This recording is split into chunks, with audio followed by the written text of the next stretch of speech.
Minty, Terry, our scene begins with the two of you having breakfast after having returned to Candlekeep uh, at the end of your recent misadventure.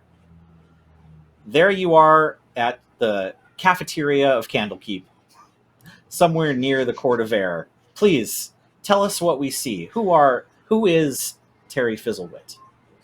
Terry Fizzlewit is a rock gnome. He is a junior adjutant of mediocre standing at Candlekeep, and has been doing a lot more adventuring recently. He's usually found in the stacks reorganizing books after his colleagues have wrongfully organized them, in his opinion, and has been going on a lot of adventures and helping a lot of people. And this has been a little stressful for him.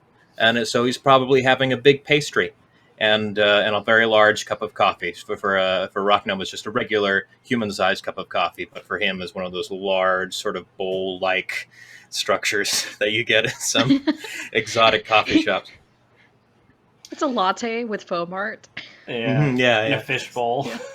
Yeah. And Minty Irons is a level 3 artificer halfling. And he's currently chatting up Terry while he's sipping on some, I would say, fortified coffee. Fortified by what? Something people usually wait until maybe 4 p.m. to drink, but whatever. He's here to have a good time. But he's turning to Terry, and he'd like to ask, Terry, you do divination as a wizard, right? I certainly do, yes. So I've been here for, I'd say, a couple weeks now. Can you divine when your bosses are going to actually be able to get around to helping me with my little problem here? I only have so much time in the world to hang around the library, after all. Many ancient and powerful mages have tried to discern through the opaque mist that is bureaucracy, and it has never been able to no one has ever, try as they might, no one has been able to figure out when the up and ups at Candlekeep will be able to get around doing what they're doing. I wish I could help you, but I'm only a level 3 rock gnome wizard, and that sort of stuff is reserved for level 20 folks. I'm sorry. Sorry there, Minty Irons. I wish but I tell you what we can do, I can talk to my boss, Randall Keith. I'm sure he looks at his sundial that he has on his wrist and goes, well, he should be, we're inside, so this isn't helping, but we could just swing by the gym, see if he's in there doing his chin-ups right about now. I have no objections. Okay, the two of you get up after finishing your breakfast and leave the cafeteria. Terry, you're in front. As soon as you open the door, you're startled. Can I get a dexterity check? Yeah, you betcha. So we're trying to get a 15 here. Ooh, that is an 19, I believe. Excellent. Okay, you see a raven swooping down from the sky in the middle of the courtyard outside of the cafeteria with a book in its clutches, and it's headed straight for you, and it's going to drop the book right in front of you, trying to hit you with the book before it flies off. But with your 19, you just catch it. You've got this book in your hands now. Amazing. And Terry goes, wow, did everybody see that? And turns to the rest of the cafeteria, and no one has noticed. Everyone's still eating, and it's very, well, great. I got a bird book. Look, Minty, a bird book. Okay, now I need two more perception checks out of both of you. Out of both of us? Yeah, just a perception check here. You got it. Perception. That is a natural 20 from coming in swinging big. Goodness. 13 for me. Okay, so Minty, you notice Randall Keep out of the corner of your eye. But Terry, with your natural 20, you've noticed one of the leaders of Candlekeep, one of the archmages, had chatted briefly with Randall Keep, and then Randall starts charging towards you with this power walk right after finishing that conversation. And this just all happened just while you were talking, while you were exclaiming about having this book landed in you, you realize that this little conversation is happening between the Archmage and Randall. And Randall hot steps right up to you and says, "Oh, Terry, I see you've been gifted. That clearly this book has landed in your care. Now I'm going to need you to make utmost certain that you follow up every clue that you find in here, and I'm going to need you to take care of what is in there, by the way." And then you open up the book and a map falls out. Now, Paul, can I see the map? Sorry, one of my lights just died, but it's a spooky game. Yeah. We're here for a spooky time. Okay. This map falls out, and Randall says, "It's just as I feared. Every generation or so, this book appears somewhere on the premises, and we send someone to investigate whatever lies at the end of the instructions of this map. So I'm going to need you to take care of that." And then he turns on his heel. "This is really important." And then he power walks off. Oh, Wow. I see that it's starting off in which way. You're going to need to get to the nearby town of Baragost in order to find your way there. Oh. Good luck! And And then he disappears up the hill. And I turn to Minty. I say, that was one of my more, I feel, in-depth conversations with Randall Keefe that I've ever had. I feel like he almost looked at me directly in my face that time.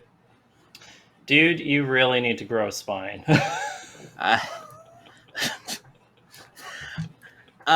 Fair enough. Listen, I caught the bird book. I'm feeling on top of the world right now. I do feel like I'm being railroaded into more work, but, here we go. No overtime for old Terry Fizzlewit. Here we are. So, what do you say, Minty? What do you say we go to which way? Which way is that? Apparently we have to go to the town they said that I forgot to write down. What do you say, Minty? What do you say? Come on, old pal. Known you for at least a week. Come on. This will be my last roundabout trip with you. If I don't get what I want, the little friend I've been working on while I've been here. They know grease, and I know you have books that can very easily be greased. I don't like threats, Minty. I don't respond well to threats. I will show you that spine you don't think I have. If you touch any of my tomes, including my new bird book friend, which I hold very closely, like a teenage girl about my chest like this, and I say, "Fine, let's go to that place they said," which is probably on this map that I can't read because it's very small. Let's go there. Oh no! Can I share the map with you better? I thought maybe handing it to Paul would help out, but I'd like you guys to get to see the map. Sure. So I don't know if you can zoom in on it, or maybe I can Paul, just enhance. Slam it in Discord. Yeah, Enhance. zoom in on the z-axis. Zoom Anyways. and enhance. Slam The it to maps- that Discord. The map certainly starts off in which way, and when you get to the gates of Candlekeep to leave, the sergeant at arms will let you know that he's been instructed to send you to the quartermaster if you're in need of anything. Thank you very much. Paul. Beautiful. Oh. Yeah. Ooh. So take your time if you want a moment. This map. Which way with a Y? Which way? This way? Which Third way base. This way. Exactly. Evil beware. Does that say Woob Bridge? Yes, Woodbridge. I think that. Oh, Woodbridge. Okay. No, it's That is- Woodbridge. Bridge. Woob. It is a woob bridge, though. Yeah, and there's Scorch of the Rub Worm.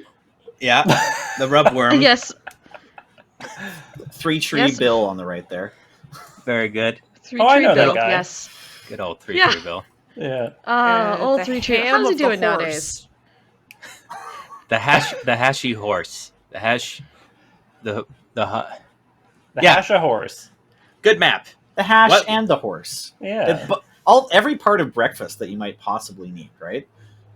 Oh yeah, absolutely. Well, this is fascinating. Thank you so much, bird. And I look to see where the bird is gone, and I'd like to do a perception check to see where the bird has gone. You We got are it. still Roll in the perception. cafeteria. Okay. Just outside the cafeteria. Just outside. Just outside the cafeteria, Just outside the I cafeteria. rolled a 5. You're pretty sure it went up. Another bird escapes me, Minty. One day we'll be friends. Okay, so if you required anything, they can have suited you up to give you some rations and then some traveling supplies at sure. at Candlekeep. And then do you head off to the nearby town of Baragos? It's not too far. That Randall instructed you to meet up with a caravan. Let's go meet that Okay, caravan. assuming you did that, you arrive, speak briefly with the caravan manager, caravan maitre d', and they get you set up in a little box room. And then there's two other characters, little box room, sorry, inside of a cart. What do you call a car that has horses in front of it again? I play Dungeons and Dragons. I know what I'm A doing. An airplane. wagon? Yes, you get into the airplane. Yes, we get into the airplane. Yeah, We're in a thank you. featureless 10 Thank by you. 10 foot box. Yeah. Yes. Thank you, Michelle. The word wagon is the one that had Yeah. entirely escaped me. There's today. no furniture. Fully stocked No with windows. wagon wheels. Yeah, you know, a caravan. That's a 10 meter by 10 meter by 10 meter cube with a door on each side, and then when you go in, there's a different thing in there that'll kill you, right? Like that's what Yeah. a caravan Yes. is, right? Yes. Okay, so inside the caravan, you meet Ulrich. Tell us about yourself. Yeah, so Ulrich is a tall, 6'5" human. He is wearing a very nice, cleanly pressed pair of dark green lederhosen with nice cut-off shorts. He is also wearing very thick, unfortunately German accents can't handle the very well, so I'm gonna say thick, like white dad socks and a pair of like brown clogs. And when you walk in, he's a very handsome like Asian dude doing press ups with one hand, and his other hand is like tucked behind him with an enormous cheese mace. So it's a mace with a really hard wheel of cheese. Looks like Emmentaler, like a cave aged Emmental, stuck on the other side of it. And he's like, ein, zwei, drei, as he is doing his press ups. Oh, And- hello! And next to handsome dad socks press ups, you meet Utamir. Utamir? Udamir. Utamir. Udamir, the half-orc druid. She is older, wiser looking. She has a long, sun-bleached braid of graying hair. Shawl is thickly wrapped around her, but she also has different pockets full of various plants all about her. And she's 7 feet tall. Just since we're doing heights, you know, she's 7 feet tall. And she's sitting there being like, 1, 2, 3, counting in English.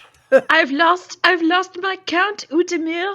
How many? You were on have we done 3. so? Oh, we're It on was 3. Okay, 3. 4, 5. Oh, hello! And he like does a handspring to like on his to get on his feet, and he looks at these two new companions. Puts his cheese mates on his back, puts his hands on his hips in a very Superman-like gesture, and it's like, guten Tag, new travelers on the road. Always Hello. nice to meet you. Very nice to meet you. Is this the counting wagon? Is this the one I've heard about?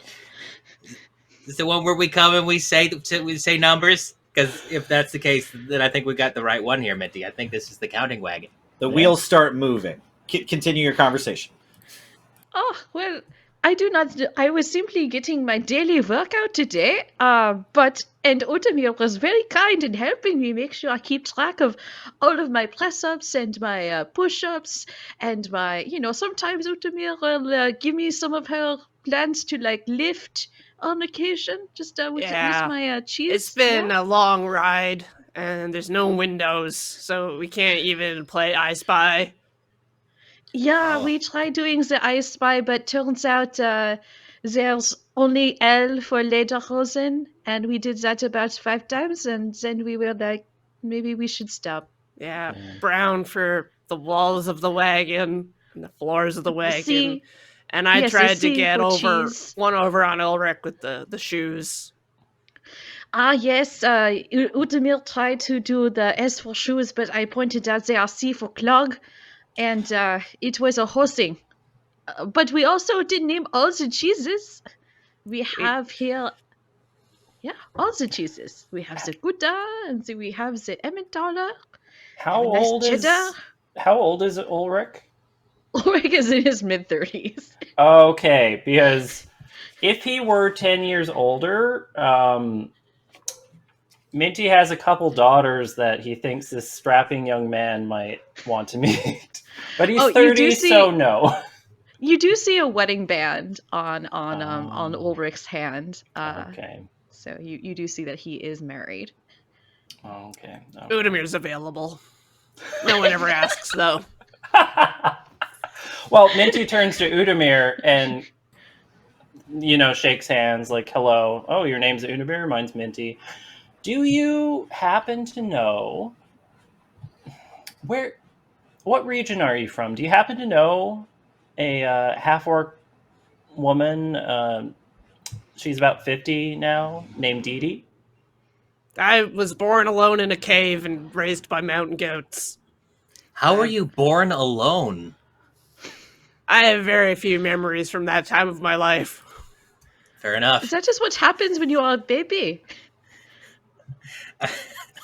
You do not have very many memories. Really, saying I was born in a cave is an assumption, because I could have been born elsewhere, like in a hospital or a small town or a wagon, and then left in the cave. Or maybe the goats dragged me into the cave out of some sense of compassion. Camaraderie. Just to get you out of the rain because you don't have the thick fur. Yeah. I have many goats at home. I have my own herd, and I think they did a good job with you, Utamir. Thank Those you. are excellent parents, yes. Yeah. They make a very good hard cheese, too. And a good soft cheese. They mean the world to me. Yeah. Although I do note that you didn't list cave cheese in your list of all cheeses. Well, all of my cheeses are cave-aged, so I kind of thought it was... I'm sorry, I should have made it more clear. Yes, all of my cheeses are cave-aged. Would any of you like some cheese? And he, opens his pack, and you see, a bunch of baby Bellas in there, essentially. Oh. Thank you, Terry. And Terry accepts. Terry takes one of your baby bells. Yeah, says, I've seen these around. Yeah. Says, thank you very much. And he unwraps it with the D&D foil. By the way, you both seem like two large strapping individuals that could help two small spongy little people like us. You want to go on a bird quest? Starts chewing the cheese. Well, I would love to do a quest, but I am actually going to deliver this große Käse here, this big cheese, translator's note here, and he points to a really big wheel of hard cheese that is just sitting in the wagon with all y'all. And he's, well, once in a generation, my family must deliver this cheese to this castle nearby. So perhaps if I pass across, and it makes sense for me to come with you. But fortunately, it is my family obligations. The Hummels have been delivering cheeses for 500 years, and we never want to miss a delivery. Makes sense. I mean, the cheese must get through. Neither sleet nor rain nor dark of night, etc. I can understand that. Our cheese never stands alone. As you're must always munching be accompanied. On baby bells, the caravan stops. Its first stop. It's been a few hours, let's say, while this conversation is, what's the word, ripened? And yes. It's aged. Yes. And it's a big stinker, yeah. And Carl, the maitre d' of the caravan cube, pulls open your wagon flap and says, "Which way? Anyone for which way? Get out." And which way? Wait, which way? Ulrich, you know from your tattered directions that were given to you by your grandfather that this is where you hop off, and you've got a little something of a map, some directions and some notes. So this is where you're going to want to hop out. And Utamir, you sense a disturbance in the force. I mean, balance. Yes. Just pops in a fully wrapped baby bell, munching on it. Yeah, I got nothing else going on. outside the caravan. You're in a desolate, deserted town that's in ruins, basically. But it's a nice day. There are big, puffy clouds in the sky, and maybe the hint of rain from last night. Oh, what a beautiful day! And Ulrich takes out his cheese mace, which on the end of it, the cheese that he has to deliver is the end of the mace. And he takes his like cheese bag and belongings and goes out and contemplates yodeling, but decides maybe that's a little too much. Yeah. Minty steps off of the caravan and then snaps his fingers. And from the top of the caravan, the roof of it, something scuttles down. Paul, could you bring Pearl on screen? I ready my weapons. Oh my gosh. Oh my Oh. goodness! Oh no! I have a hefty club. Watch out for level 3 artificers, y'all. My newest I- creation. Move in front of the short people to protect them. It's like, stay behind me. Oh, and Terry Fizzlewit obeys that order and cowers behind one half orc calf. Ulrich does not notice and is busily like breathing in deep lungfuls of like fresh air. It's like, this is the life. Questing, delivering cheese. All right, friends, where did my friends go? Where did... From its blank Where did- expression, I can't tell if it's hostile or not, but be careful. It maybe What does... it may Did be someone triggered take by out a new movement. cheese? It smells like a new cheese. Where does it smell? Where's this smell coming from? Oh, say, Matt, for the benefit of the podcast, for the horror of the podcast, could you please explain what we're looking at here? As Minty just circles around the people who are very anxious about this creature and just, puts a hand up to it and pats it, turns to Terry and says, "This is the new, I'd say, Mark II Pearl. Was a homunculus, now is a steel defender. The homunculus part of Pearl that's been retrofitted on here was a construct with little tiny bird wings from a dead bird and the literal skin of a dead dog, old family pet.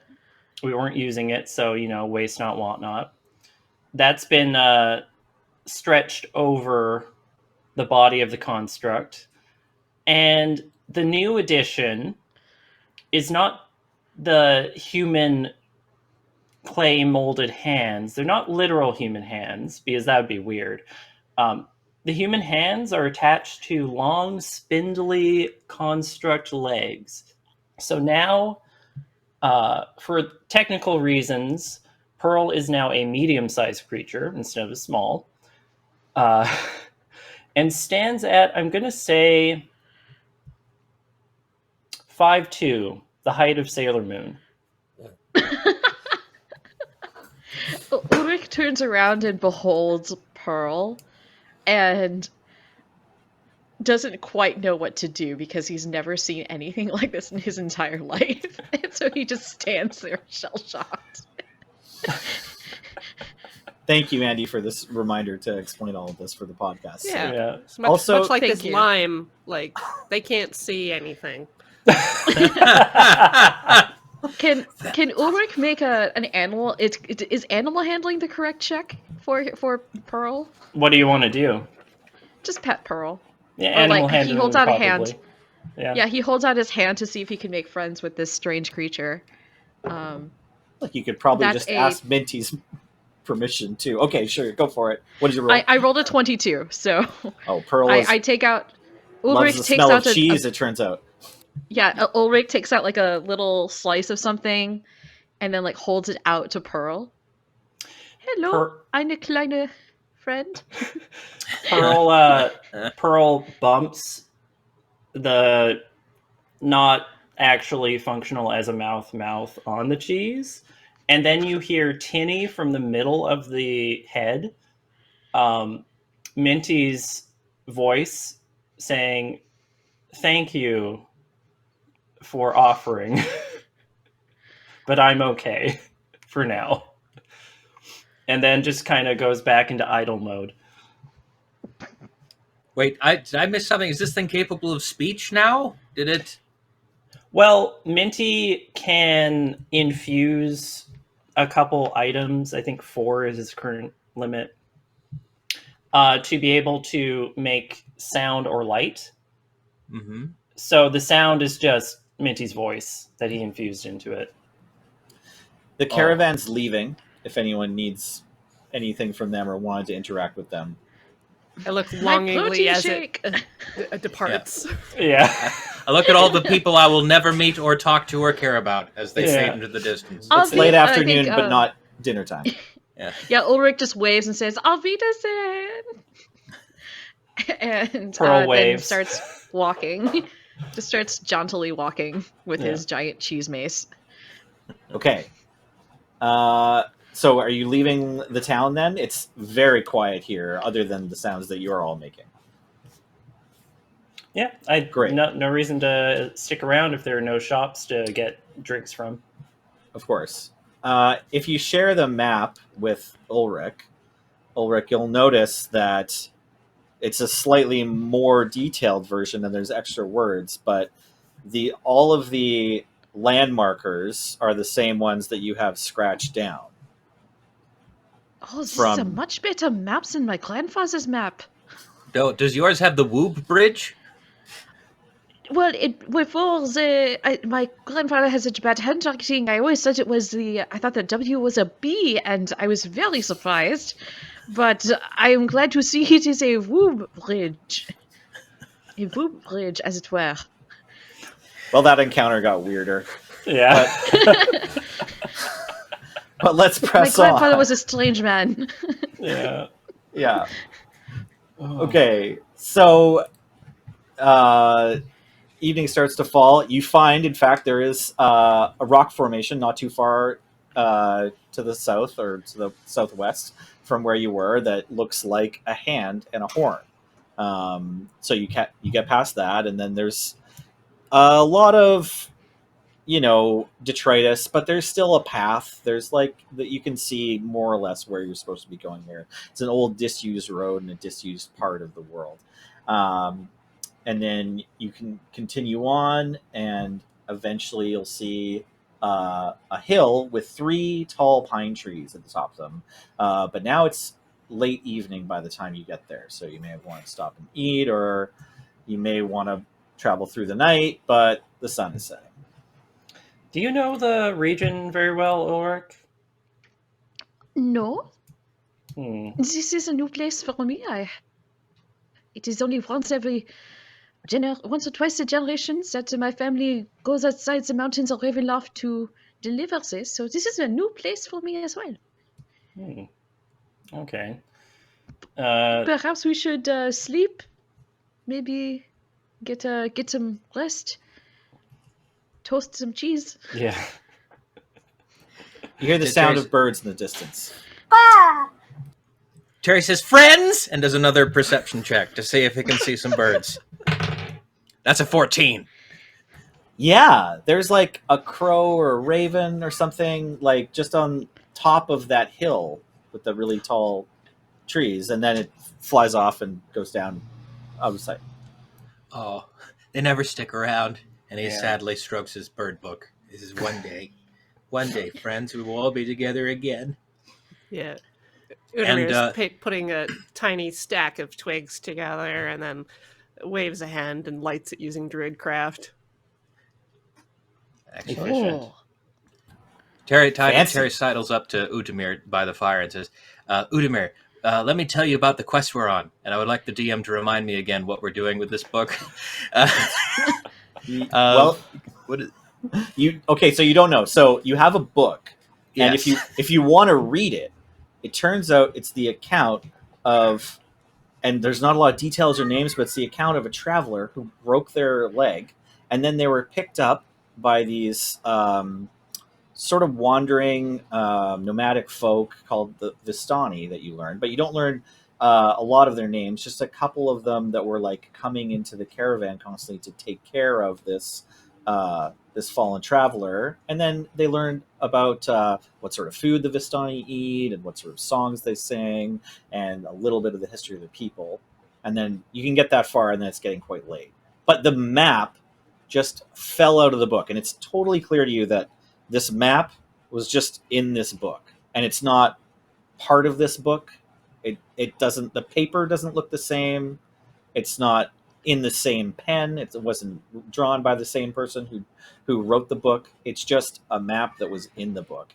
And to remind you, Randall Keith says, you've got to investigate this map. Get to the end of this map where it says the treasure's marked, and you need to discover what's happening there. And that's all that Randall really knew. Randall, you can, get a free perception check that Randall doesn't know either, but it's important. That we send some canary lemming, very valuable member of the team into this bottom left corner of this map to see what's there. Excellent. And report back. Yeah. Well, then I relate all of that to Utamir, and I capped it with, so I think we're going to our doom. I think this will end badly, clearly. This may be my last night alive, and I just wanted to ask you more about your goats before I went. What did they treat you well? What sort of culture did they develop around you?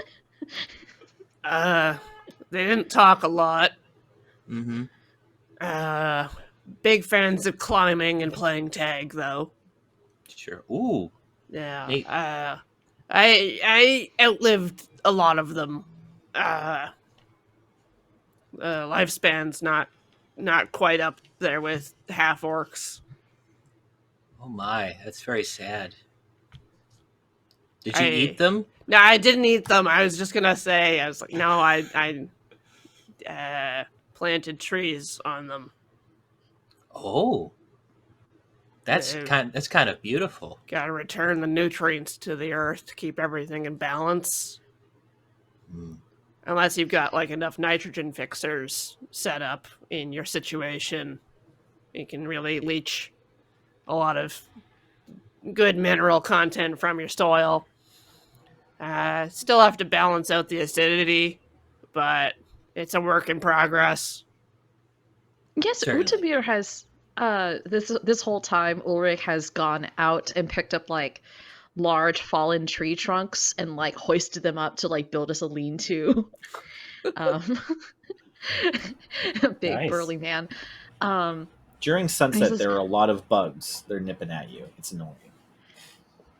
They're staying away from Pearl, though. Oh, yeah. Not at all. They just take one look and they're like, the bug's just like, oh.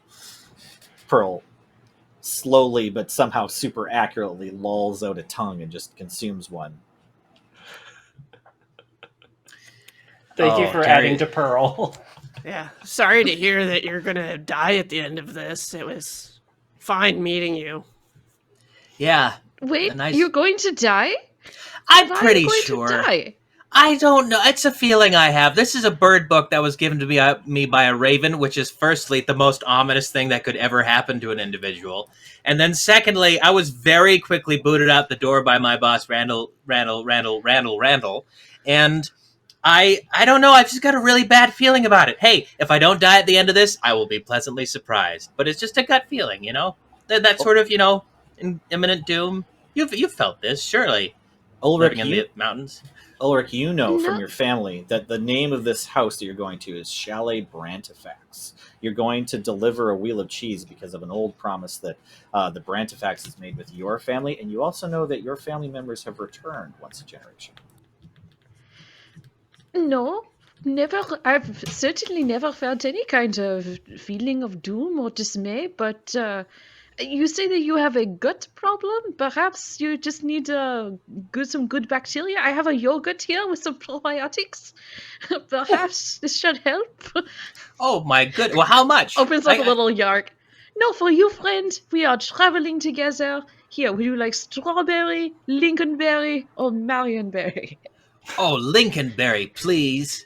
All right, here you go. Perhaps I should take care of that feeling of doom in your gut. The last time I felt any kind of doom in my gut, the outhouse was occupied for 2 weeks. My wife Heidi never spoke to me for the rest of the month. Oh dear. Well, Yes. I very humbly accept your yogurt, and I exchange you a butterscotch candy that Monoxa hands out to me whenever I visit her desk. I can give that to you in exchange. If it Ooh. makes you feel any better, I can promise we won't cook and eat you if you die. Flashback to Thank Monoxa you. sitting at her desk in reception. Never eats those. She just ages in the whole year. Her quiet crush on Terry Fizzlewit being dashed against the rocks of the hard world that is love. Anyways, Quiet crush. Oh no. Aw. it's time for sleep if you're going to get any. Do you wish to set Yeah. a watch, or do you want to tell me anything else about your plan for the evening? Pearl's going to be watch. And I Pearl will think be very Ulrich good just- at that because its Yeah, eyes Pearl will keep be- going in different directions. So it probably Yes. has It has dark vision 360 too. degree vision. Yeah. Oh boy. Do homunculus need to sleep? I could Google it, but I'll just ask you, Minty. Oh no, this is basically a steel construct. Right. Like Pearl used to be a homunculus, but then got like retooled Yes. into basically a little magic machine. Excellent. So I assume as long as Minty is alive and not lying on the floor bleeding out, the construct is just operating. Okay. And has dark vision, if that is relevant. Excellent. That is relevant. Okay. You spend the night peacefully. Pearl watches out, doesn't feel the need to wake you, and enjoys a couple more flies, which are still there the next morning as the sun comes up. You notice the flies are like kind of thick here, but you can eat and you can get on the road. Yeah. Do we have And- any grilled cheese in the morning? Yeah, Ulrich gets up early, and I don't know if there's like a water source nearby, but he definitely strips. If there is, he strips down and takes a takes a bath.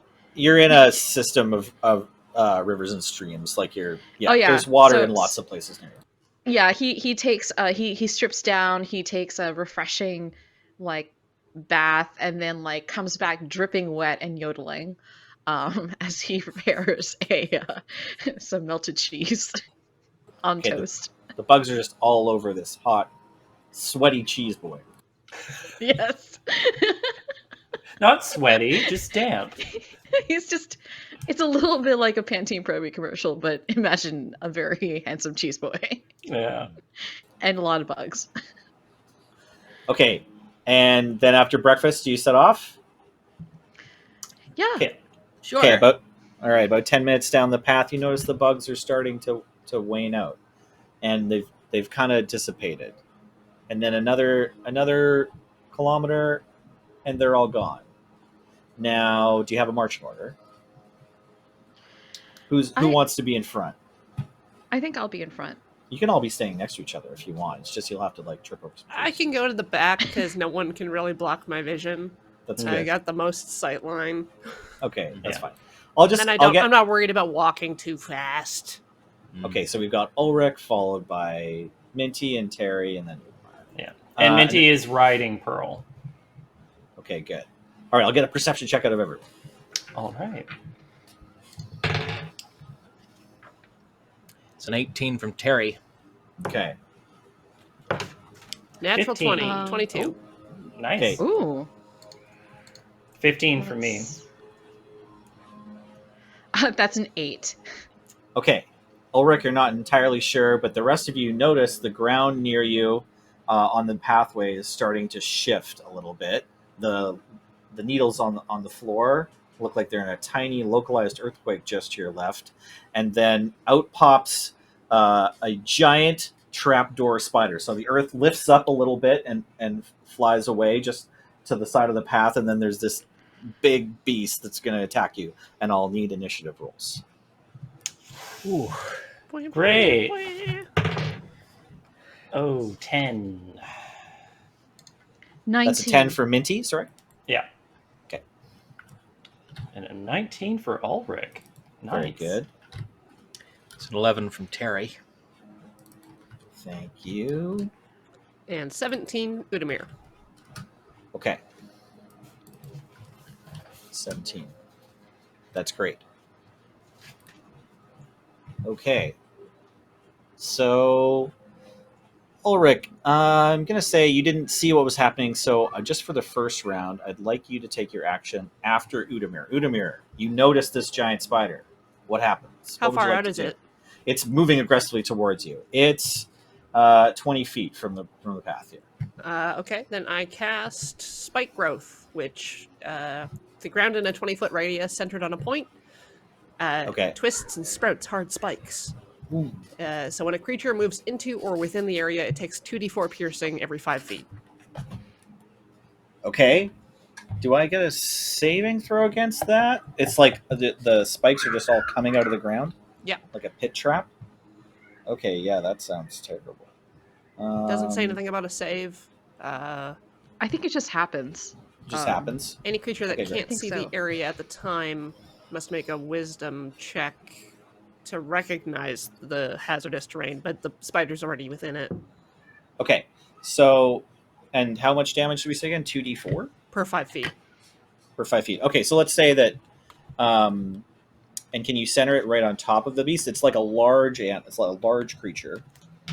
Yeah, So my range is 150 feet, and then it's a 20-foot diameter, Okay, it's a 20-foot diameter. or 20-foot radius, sorry. Okay, it's 20-foot radius. So that's a set of damage 4 times if you centered it on it. Oof. Dang. Poor speed drill. Okay. That's good. Do we need so to do anything? Just let it stay in there. Yeah, sure. It's gonna try and take the 4 steps out and see how it does with the damage here. Let me roll some dice for that real quick. Or unless you have the 2d4 handy. Oh no, I got it. Here we go. Yeah. We got a 4 and a 2. Okay, 6 damage on my spider for the first step it's going to take. Yeah, that's okay. It's going to still keep trying to come towards you. Do you want to move as well? So it's what is this? So you got the spikes right in front of you. Yeah. And then the spider's coming through the spikes towards you. Yeah, no, I'll Do you stay at the wanna back move of the as well? group. Okay, It's concentration, up to 10 Okay. minutes. Okay, great. And now we'll have Ulrich. It's your turn. A little confused. Ulrich, no worries. Sorry. Ulrich is very surprised by all this, and he's even more surprised to see spikes come out of the ground. So the first thing he does is he realizes that this is going to delay his delivery, and so he gets a little bit angry. He gets into a bit of a rage. And as part, he has he's a barbarian of the ancestral path. So when he gets into a rage, the spirits of his previous cheesemaker ancestors appear, and also in Lederhosen, and a grandmother in like long braided pigtails appear with various implements, and he readies his giant cheese slicer, aka a great sword, for when the spider comes out of the thicket. Okay. But you're not going to run into the spikes and you have a melee weapon. I'm Got not it. going to run into the spikes. Okay. Okay. Believe totally it or fair. not, Ulrich is a dumb. He's a himbo, but he's not that dumb. That's You're good. just really angry about the spider, but you're not going to go Yeah. get it. Okay. Yeah, you're delaying my delivery. Terry Ah. Fizzlewit, what would you like to do? Terry would like to scream firstly, just to get that out of the way. It's just sort of, and then cast magic missile Ooh. at this thing, because that's what do you do when a giant spider is running towards you? There's no negotiating. There's Pow, probably pow. no hiding. You just have to fight it. So this is Terry's only option, and he Okay. casts a magic missile at the 2nd level, because I can do that now. Yeah. So why not? So that's oh, I got to roll a whole bunch of Like- dice, and I think that hits automatically because it's Yeah, magic. you does, just roll yeah. damage. You just get to hit Okay. him. Yeah. Here we go. So Terry Like conjures 3d4. his sort of Yeah. pencil-shaped purple darts and tosses 4 of these because it's at the second level, and so that damage is 3 and 3 and 5. So that's 6, 11, and that's 15 damage altogether. Oh, the spider Dang. writhes in pain. So much pain, and it's so angry. And it still has 15 feet to travel across all these D4s, and maybe just barely enough hit points to do it. So we're gonna try. Poor sweet spikes. Okay, we need to. I wonder if the spider could climb them difficult surfaces. We have a spider climb naturally, of course. Yeah, I don't think that's the way spikes work, though. Will Okay. it die to Lego? Right? I think it's gonna it's gonna cautiously take. Yeah, this spider's the Ujimir parent. just like You know. Ujimir just throws a bunch of Lego blocks into the path. Yeah. Same difference. Okay. It's running through. It takes 6 more damage. Okay. Let's just add that up. It's 12 plus 15 is 27 points of damage, and the spider just falls over. Like it charges you towards the spikes. It's so mad. It was like all ready to get some prey. It's opening up the trap door. This is normally a good amount of charge distance to swallow its food whole, and this time, unfortunately, there was a bunch of spikes there, and just kind of stops moving and twitches and oozes a bunch of stuff down, and you see gross different colors of pus that are turning weird paisley psychedelic oil rainbows on the spikes, and then down the path and pine needles on the floor. So It's any beautiful other and threats? upsetting. Not right now. We're so you efficient. stone cold killers. Yeah. Udemir just grunts, "Ugh," and then the spell fades. Okay. Spike Alright. growth is OP. Yeah. There's a corpse of a giant spider in front of you in case you want to do anything with it. Otherwise, it's 9 in the morning, and now there's just no bugs around here. It's kind of nice. Oh, except it's really creepy. Ulrich just comes out of his rage. His grandparents and great grandparents disappear. He says bye bye, and they also all say bye bye, and they leave. And then he kind of just goes over and with his clogs just kind of kicks the spider out of the way, and then resumes whistling and going along. Nice. Okay, you continue along your path after your briefly stressful encounter. And I'm going to need a perception check from everyone again.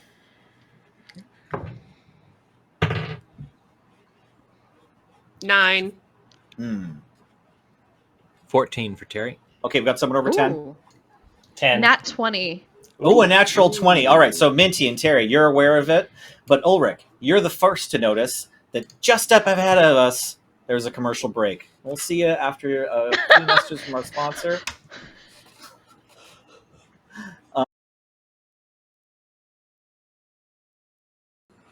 As I was saying, Ulrich, with your perfect 20 perception check, you hear the sounds of Big Giant Circles music far off in the distance for approximately 3 minutes. Oh, and for those minutes, Ulrich is filled with a deep musical inspiration as he yodels in perfect harmony with the Giant Circles music. Excellent. That'd be difficult. Wow. He is You're a so very good talented. yodeler. Yeah. He's not the best, but he tries. I mean, he's spent so much time being a barbarian cheesemaker that maybe he could take one level in Bard one day. The thing is, he's good enough at it that even though he's a bit bad, it's just charming because he's also very handsome. Yes, he is also very handsome. By the way, he has told all of you about his 3 children, his loving wife, who keeps the accounts and is really awesome. Yeah. And in exchange, Minty tells him about his loving wife, very tall woman, and his 14 children. Oh wow. Yeah, Yeah. no, there's a moment where Ulrich takes out like his wallet, which has like little itty bitty miniatures of his kids, like in an accordion thing. And you take Nice. out yours, and it just keeps going. Yeah, yeah. Yeah, the sextuplets at the end were a bit of a surprise, but we're dealing. They're all 14 years Oh. old now, so Yeah, I gotta say, Yes. Ulrich, when you put your wallet away, you hear like a little voice coming from inside of it. It's advertising Minty's ranch and yeah, services. Yes. yeah. I Oh. slipped a business card in. That's a good sleight of hand. Well, I will be sure to tell you, talk to you up your services to Heidi. Heidi, I'm sure will be very excited. Okay, so you continue down the trail after Yeah. Spikes and Spider while this conversation is happening. It's pretty nice out, but you notice the clouds are getting thicker. And then after another half an hour's travel, they're getting really thick and dark. And then we'll get one more round of perception checks real quick. 11. 16. It's a nat 20. Okay, For starting Terry. with... Oh, yeah, I only... It's another commercial break. No, everybody only gets nat 20s when it's a perception check that's just for fun. First Terry on the horizon, followed by Ulrich and Minty and Unimaro, finally. See, in the distance, there are two round, not quite pyramids, sort of, but somewhat pointed and Is this the boob bridge I've heard about? kind of It's soft. Just two rolling hills in the distance that you see. Perhaps Grandfather was right. And as you get closer and closer to it, you realize that there's a deep crevasse between the two, and they're on attached to either side, like rooted and built out from them. There's a dilapidated wooden bridge, but as well as you get closer, the air seems to start to taste a little bit different. The moisture level in this part of the forest has really increased, and it gets really, really dark. It's not a thick canopy. It's just layer upon layer of cloud above you that keep just compacting together in this area to form an almost night-like feel. It's like swamp butt. Yeah, so you Plus, arrive. It's a bridge. Yeah, Yeah. you arrive at the head of this bridge. Now, it was once, you can tell, it was once a wooden covered bridge, like a tented bridge, and now only one wall is still up. On the other side, there's railing for part of it along, at like head height, and then on the floor, the corner of the bridge wall isn't there anymore on some parts. There's a few slats missing in the middle. And then on the other side, there's mostly a wall still, but there's no roof anywhere except for a couple of dilapidated and falling down, rotted, mossy beams. If you'd like, you can make a wisdom or intelligence check here. Well, this seems safe. Whatever you want. Yeah, exactly. Well, Yeah, I'm gonna make. I'll a let you roll wisdom check. dice about that if you want. Sure, yeah. Minty gets a dirty 20 on intelligence. Okay. All right. Ulrich gets a 13. Okay. 19 whiz. That's an 18 for intelligence. Okay. So with those checks, you can tell that, like, you're probably going to be okay. This bridge does look like it's going to work. It's likely that the bridge will be fine if all you do is walk. If all you're going to do is walk across it one by one. If Ulrich is very light-footed when he's passing over, the rest of us will be fine because we're Maybe all... you should put Ulrich at the back. Yeah. Yeah, Sure. but you're pretty sure it should be fine. What is this bridge crossing? It's a pretty deep river crevasse. So, and like but it's not a sheer cliff on the sides. We talked about these round but tall hills that are on one side or the other, and so it's just the natural valley between that it's crossing. But it's not a sheer drop. Just kind of rolling drop. It would, yeah. If you wanted to walk down it and across, you could, but the river's actually quite thick at the bottom too. There's The current's quite strong. You can tell. From Sludgy. It's a Yeah. big river down there. Okay. Yeah. Cool. Minty would like to have Pearl walk across to test it. Okay. Yeah, that's totally fine. Pearl makes it to the other side and then comes back. What does Pearl weigh? Like 20 pounds? Oh, yeah, like fairly maybe- no. inconsequential. No, maybe Pearl weighs more now. Sorry, I keep thinking of it as a font plus from previous weeks, but as a steel defender, it's a medium creature now, right? Is it a medium? I'm going to check, Yeah. actually. That's fine. Medium construct. Assuming it's a medium creature, it still does it. Yeah, I'm going to fine. say weighs 10 pounds more than Minty. And Minty's Okay. like 3 feet and then +1 with the hat. Right. Okay. It's good. To fit all the pictures of his children. All the business cards he's handing out. Yes.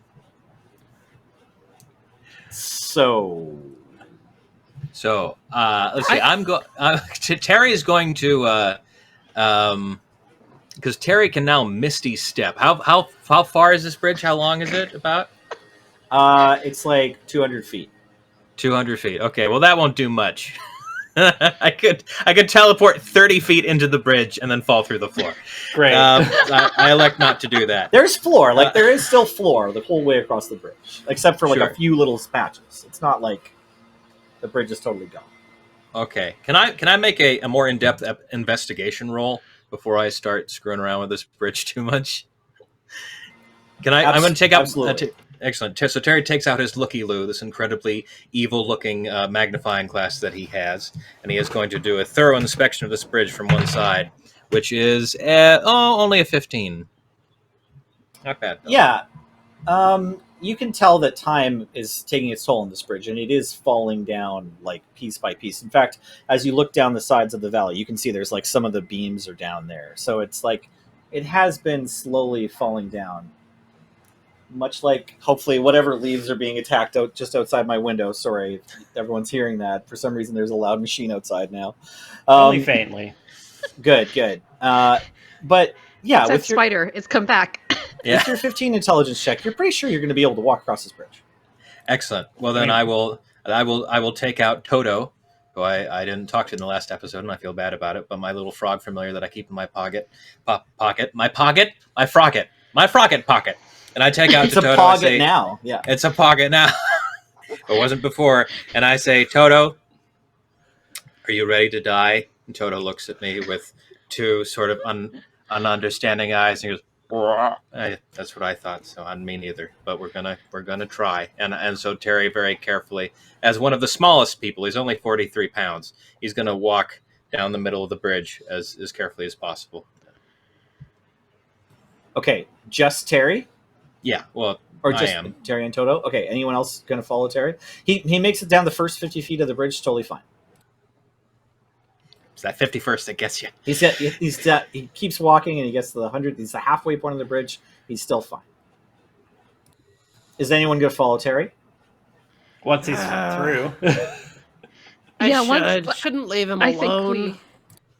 He's right Yeah. now halfway across the bridge. What if there's a spider on the other side? And then Terry calls from 100 feet away, "Oh crap, what if there's a spider on the other side?" Yeah. And Amir's going to do another sigh. And then take off after him, walking just calmly. Okay. Minty and Ulrich are staying put. For now, yeah. For now, just doesn't seem like this might hold more than Terry and Utamir, so You've perhaps got a lot of me cheese and Minty. weight to think about. Yeah. Ulrich weighs 260 pounds, which is also the weight of the rock, because I've looked this up. Damn. So Ulrich has gains. That's a lot of. Ulrich might need to one do- person. Oh, the Ulrich might rock, need to the walk person, solo. not the landmark. It took me a second too. I'm like, who is the Rock in D&D? And I was like, oh right, the Rock is in the D&D universe, of course. How? I was just like, mu- Alcatraz? Alcatraz must weigh more than 200 wait. parts. What I've forgotten to mention about Ulrich is that he is actually an island with a prison on top. Perfect. Okay, so as you approach Terry, you're almost to the end of the bridge. You're 3/4 of the way through, and then Udamir is like a quarter of the way. So you're 100 feet apart if you're walking about the same speed.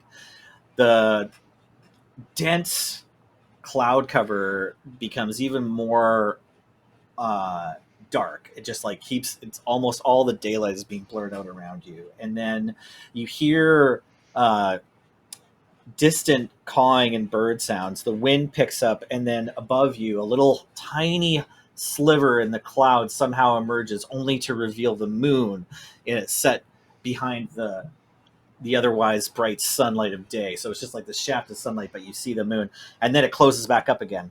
And just a second later, you can see as well as hear now a swarm of raisins, just a massive cloud of A ravens. swarm of raisins? Okay, Raisins. sorry. It's raisins. It's raisins now. That's what I said. No. This is a spooky adventure, and evil raisins are going to kill you. Oh, Too much God. fiber. Too You're much bran fiber. flakes, and we got Hey, 2 kids. scoops for you. If you can't write your D&D adventure by yourself, just let your Lisp do it. That's fine. It's great. And it's the scariest raisins. It's the claymation California raisins from the 80s that have come to take our lives. Okay, I'll get initiatives again from everyone if I could. And Ooh. keep in mind, so right now, Udamir, you're like 50 feet in front of Minty and Ulrich. And then Terry, you're another 100 feet in front of Udamir. And Have you're on a fun. big bridge. 8. 8 for Minty, 18 for Ulrich. 16 for Terry. Oh, sorry. Slowness. It's all right. 18 for Ulrich. 16 for Terry. Yep. And Udamir, sorry. 13. Thank you. Okay, we'll do a shot clock here. Ulrich, what would you like to do? Ulrich, so it looks like a bunch of ravens are coming at my friends on the bridge. Yeah, they're flying very quickly and almost have hit the bridge, but they seem to be like in the valley. Like they're only going to take up the space of the bridge. Does that make sense? That looks to be yes, like that how makes sense. tightly packed they are. That makes sense. I'm playing a very beefy boy, so I'm trying to figure out if I should get on the bridge. Totally fair. I yell at Terry and Utimer, "Get off the bridge!" And I go into a rage because I am very angry that these birds are attacking my friends and also causing yet another delay in my cheese delivery. I'm going to charge into the bridge with my grandmother's and grandfather's spirits all around me. Okay. That's great. But how fast are you going to move, and how far are you going to want to go through the bridge? Are you going to try and cross it? Or? I'm going to dash. I'm going to dash. Okay. So I'm going to get 60 feet in. Okay. That's cool. So you'll have just passed where Udamir is now by the end of the round. And do you want to do anything else? I good. yell a lot. Yeah, that's they hear pretty you. much The ravens are loud with their caw, caw, square, square, but somehow Ulrich's voice still yodels above the rest. Get off the bridge! As if that's not something Terry already wanted to do. Terry, it's your turn. Oh, gosh. Well, Terry is stock still in fear. He sees one too many bird friends coming at him all at once. This is too much love. This is more than he ever expected. And it somehow seems appropriate that he will kill by the things that he always wanted to love him. And he pats Toto in the pocket and just whispers, "It's time." And I suppose it's a big flock of ravens coming at me. Is that's the problem? It's A a big murder, flock of yeah. ravens. They're coming Then at you, yeah. I would like to freeze An some unkindness, ravens. Yeah. I would a murder. No, wait, that's crows. An unkindness of ravens. You're correct. Goodness. Okay. Yeah. I would like to cast Ray of Frost, I suppose, because if they're coming at me and there's a whole bunch of them, I'm going to try to freeze some of these birds, maybe enough to make them fall out of the sky. Okay. Yeah. All right. And, So is it Ray of Frost spell? It's like a laser beam in one direction, or It is a cantrip. A frigid beam of blue, white light streaks towards a creature within range. Make a ranged spell attack against the target. okay. So I would like to just do this in front of me, hope trying to catch these birds within my beam of white light. Perfect. Okay. Make a ranged spell attack. Okay, they have an armor class of 12 here. Got an 18. Okay, that hits. You've taken several of the birds out with your ray of frost. They're several of them, 5 or 6, are frozen, and then they like kind of hit into the side of the bridge and then plunk in front of you like a block of ice that's been thrown at you for being unable to say the word raven. They just stick in it like throwing daggers. That's right. Okay, that's successful. Minty Irons, or no, sorry, now it's the bird's turn. So the birds are going to attack everyone who's on the bridge, which is everyone except Don't Minty. I get the turn? Oh yeah, Uchimir. I thought yeah, you were... Uchimir. Okay, I can't read. That's I'm at good. 13. Uchimir, you take your turn next, please. I run towards Terry.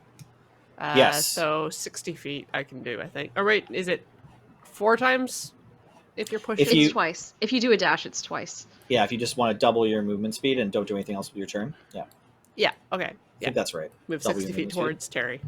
Okay, that's totally fine. You can run. The bridge is still holding up.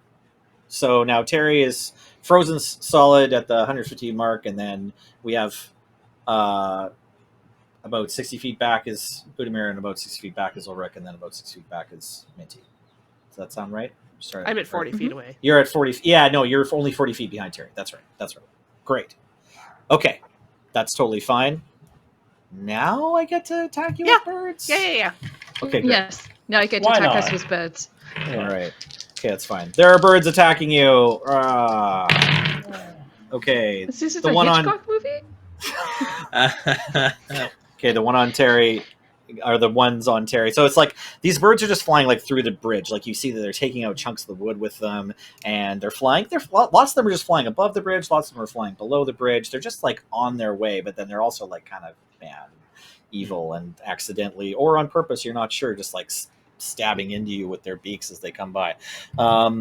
And yeah, they're going to damage you a little bit for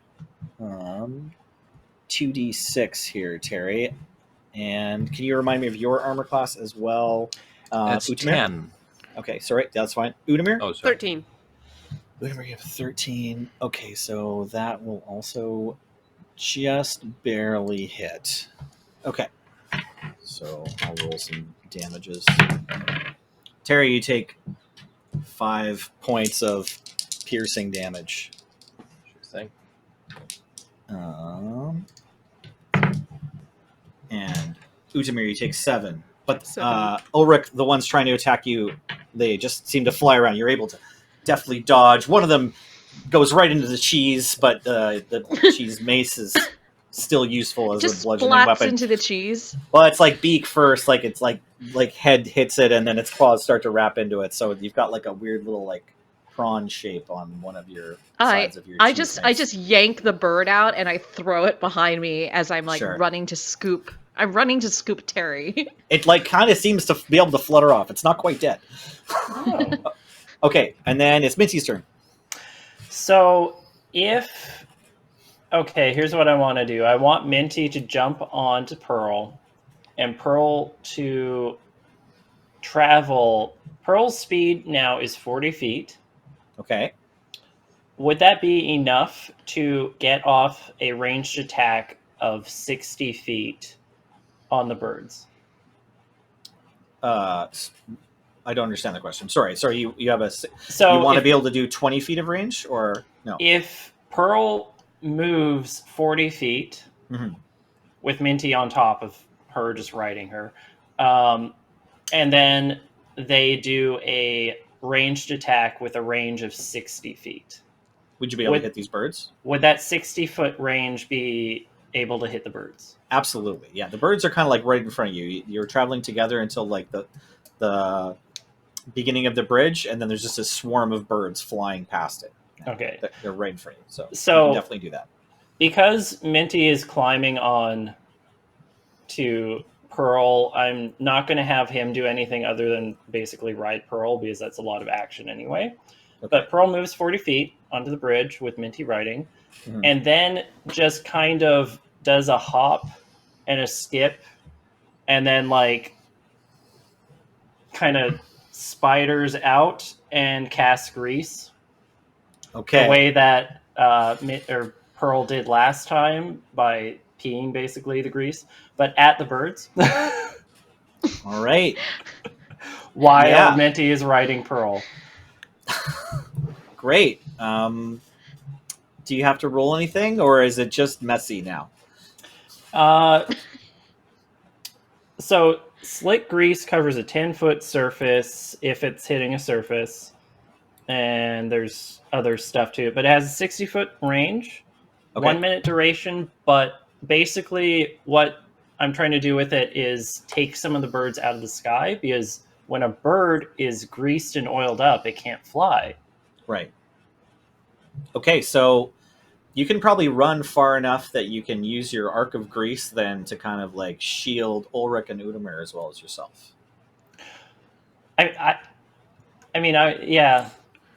However it works, I'm trying to grease up some of the birds so that they drop out of the sky. Yeah, I'm and stop imagining. bothering us. Yeah, so yeah, I'm imagining Pearl runs up, Minty galloping on its back, and then Pearl, splays itself out and does its business in a giant arc that covers like a quarter of the bridge's length or whatever. But your two companions are in front of you around that space. If you kind of like trying to shoot an angle of this grease towards the other side of the bridge and away from the bridge, and then that'll mean that there's less birds for the next round flying at yourself and your two companions in front. Great. But it smells terrible. It smells like grease. I mean, yeah, yeah, okay. And wet dog. It's been sitting inside that dog for a long time. Right. Yeah. I guess Ulrich and Udamir, if you don't see where this grease is coming from, maybe it's not so bad. It's like, if you pick up a candy on the floor and give it to your friend and you just never tell them it's on the floor. Ulrich is raging right now, so Ulrich doesn't give a damn. Ulrich wants to hit birds and perfect. save his friend. All right. Grease spell totally works. Thank you. Okay, we got one more round here. Ulrich, what do you want to do now? It's the second round. I think Ulrich's going to move another 30 feet, and I think if there are any birds, Ulrich is going to try to hit them with his greatsword. Okay. Yeah, roll to attack.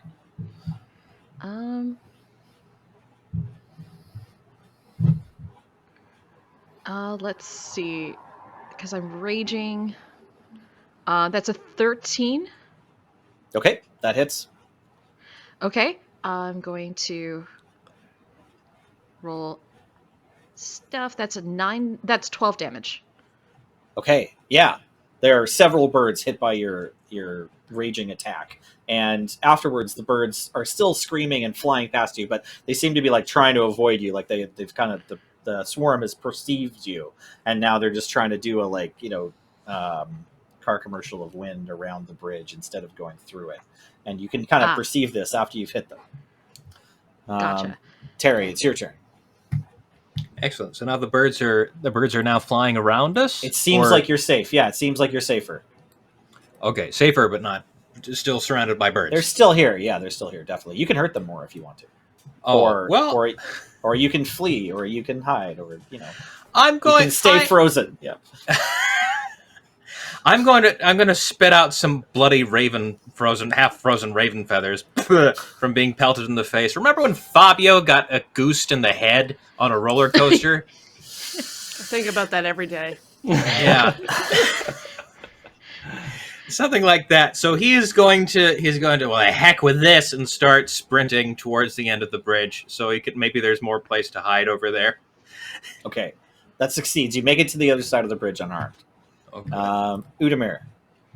I'm just running after. Okay.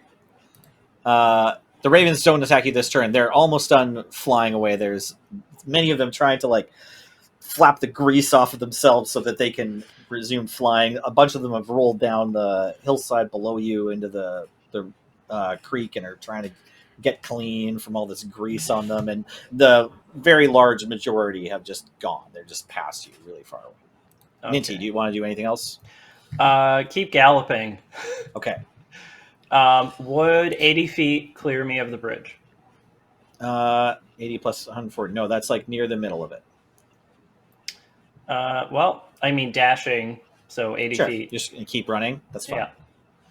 Okay, so let me just get a dexterity save or a dexterity check out of Ulrich, Minty, and Utamir now. Let me know what your dexterity check looks like. Dex check. Ooh. 19. Okay. 21. Okay. 22. All right. You notice that the bridge seems a little bit more dilapidated than when you started because of this encounter, and a couple of the beams and floorboards rattle as you step on them, or as around you there's more creaking, there's some groaning, and a couple little pieces fall off, but you manage to step in the right spots so that you get to the other side of the bridge, no problem. Then you look back and the whole thing just, it's still there. It's fine. Is the grease helping stabilize it at all? I thought the grease was into the air. Is the grease It on was the into bridge? the air. It was in the air? Okay. Yeah. I figured maybe a little piddle hit the Yeah. bridge. No, just introduce some oil to a river, Yeah, absolutely. That part looks shinier. Yeah. You can see where Pearl's work occurred. It Yeah, Ulrich dissipates. has scooped Terry up in his arms, and he's like, "Are you okay? Are you fine? You are frozen for a minute. I saw Yeah. you." Yeah. And he snuggles into his well-defined pectorals and goes, I don't think I want to be friends with birds anymore. Oh, poor, and just pats you on the head. It's like, "Oh, let's go take maybe a short rest or something, perhaps. Yeah, Have sounds another good. yogurt. Have another Yeah. yogurt. Okay." You can take a short rest at the base of the second rounded hill, and then after that you get into this sort of deciduous forest, and not too far after that, just like on the map, you do see there's like a low foothills that's clearly been impacted by like a lot of fire. Maybe it was fireballs, but it definitely could have been the work of the dragon, because there's just like deep craters everywhere, and like, the land has been twisted by powerful forces. And then you get through that, and it goes back to being kind of some regular sort of typical temperate rainforest stuff. And we all look back and go, "Whoa, wasn't that weird?" Yeah. Yeah, absolutely. It was weird. Ulrich passes out some string cheese and apples, just Ooh. afternoon snack. It's good. A lovely apple and brie on a little wheat thin kind of thing. Yeah. A little hors d'oeuvre. Just like a little hors d'oeuvre. Yeah. It's very fancy. Some preserves, some lingonberry preserves. It's late afternoon now, and I'll just need one more perception check. Okay, it's only 6:30, so. That's an 8. Okay. 7. 3. 9. We're Wow. all preoccupied by We're the very hors d'oeuvres. tired. Yeah. That's We're awesome. very tired. Well, it's been Yeah. a really interesting journey, and you got a little shook up, and you all fall into this pit trap. Like the ground just below you just completely disappears all Oh, of a sudden no. as you're walking down the path, and you take only 3 damage. All of you, though, from falling. It turns out the ground underneath this pit trap is actually kind of soft. It was very startling and scary, but you aren't damaged. There's no spikes. There's like a thick bed of microclover on top of what must have also just been sod or something. Speaking like of it's like nitrogen fixes. it's Yeah. spongy down here, and one side of the pit is actually kind of shallow. Like it is a wall. It's going to take you a second, but you can take 20 minutes if you need to climb out of this. However, you also hear, once you've come to your senses, there are some bells going off, the clear clanging of brass on brass, and you can even see them. There's 2 or 3 of them, at least, in the trees nearby, just above where the pit trap is. They've been pulled by some ropes.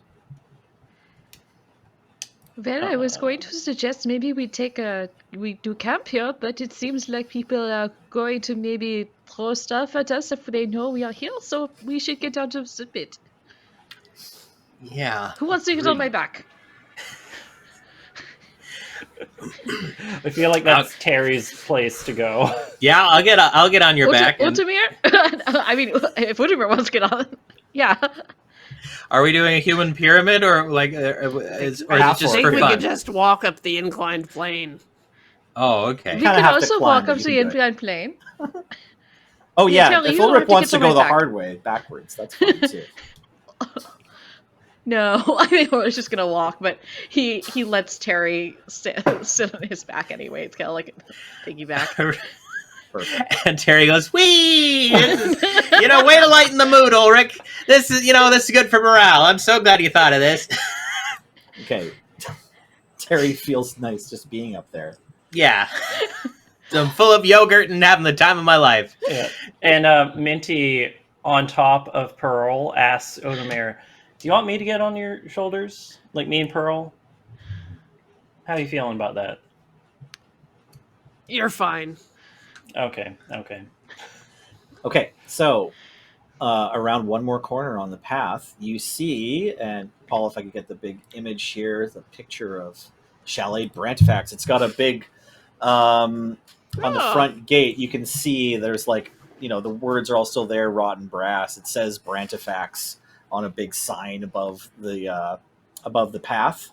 Oh, and bird And- friends. Yeah, Ugh. there's 4 ravens hanging out in the front courtyard, where you can see some gravestones tucked behind an iron gate made of spikes on one side, and then you also can see a door, like a grand front door in front of you, and there's like some tended grounds here. You're clearly on a property. Yeah. This is definitely the haunted house that's on the bottom left-hand corner of the map. So congratulations. The And is this label the- on there, it says haunted house. That's weird. Oh, that is yes. That was the part of the map that got see my little one Lisa. She spit up on that part of the map, so I could not read it. But good to see this here. Utamir, do you know how to speak to the animals? I see you are good with the plants, but maybe do you know how to talk to one of the ravens? I do. Perhaps Okay. should we yeah. talk to the raven? I'll cast Speak with Animals. Okay, great. That works. And the ravens don't really have anything to say to you. They're just looking at you. Hello. Ah, hello. This is me role-playing a raven. Yeah. You've come a long way. Anything interesting happening around here? This house is haunted. Ah. Oh, thanks. Earlier you said that I got like a bad vibe in the force. Is that Yeah.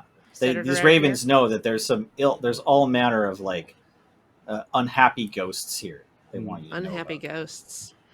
Yeah, absolutely. They're Ask grumpy. them- They're grumpy ghosts here. And there's Ask them if- bad things happened long ago. Yeah. Ask them if there's any hot goss, though. Hmm. That might help. Yes, do they have the goss? They say the house is haunted. That checks Oh. out. Super haunted. Mm, mm. Is that why they must have? Is that why they need the cheese? I don't think ghosts need cheese. Unless they want to possess the cheese. I don't know what motivates the unnatural forces of undead. Well, I am here for a delivery, and I will see it through to the end, as was my ancestors and my ancestors before them. So, Do you have to I do you have to suppose- take it in, or do you have to like just ring the bell, leave Yeah, it on the the step?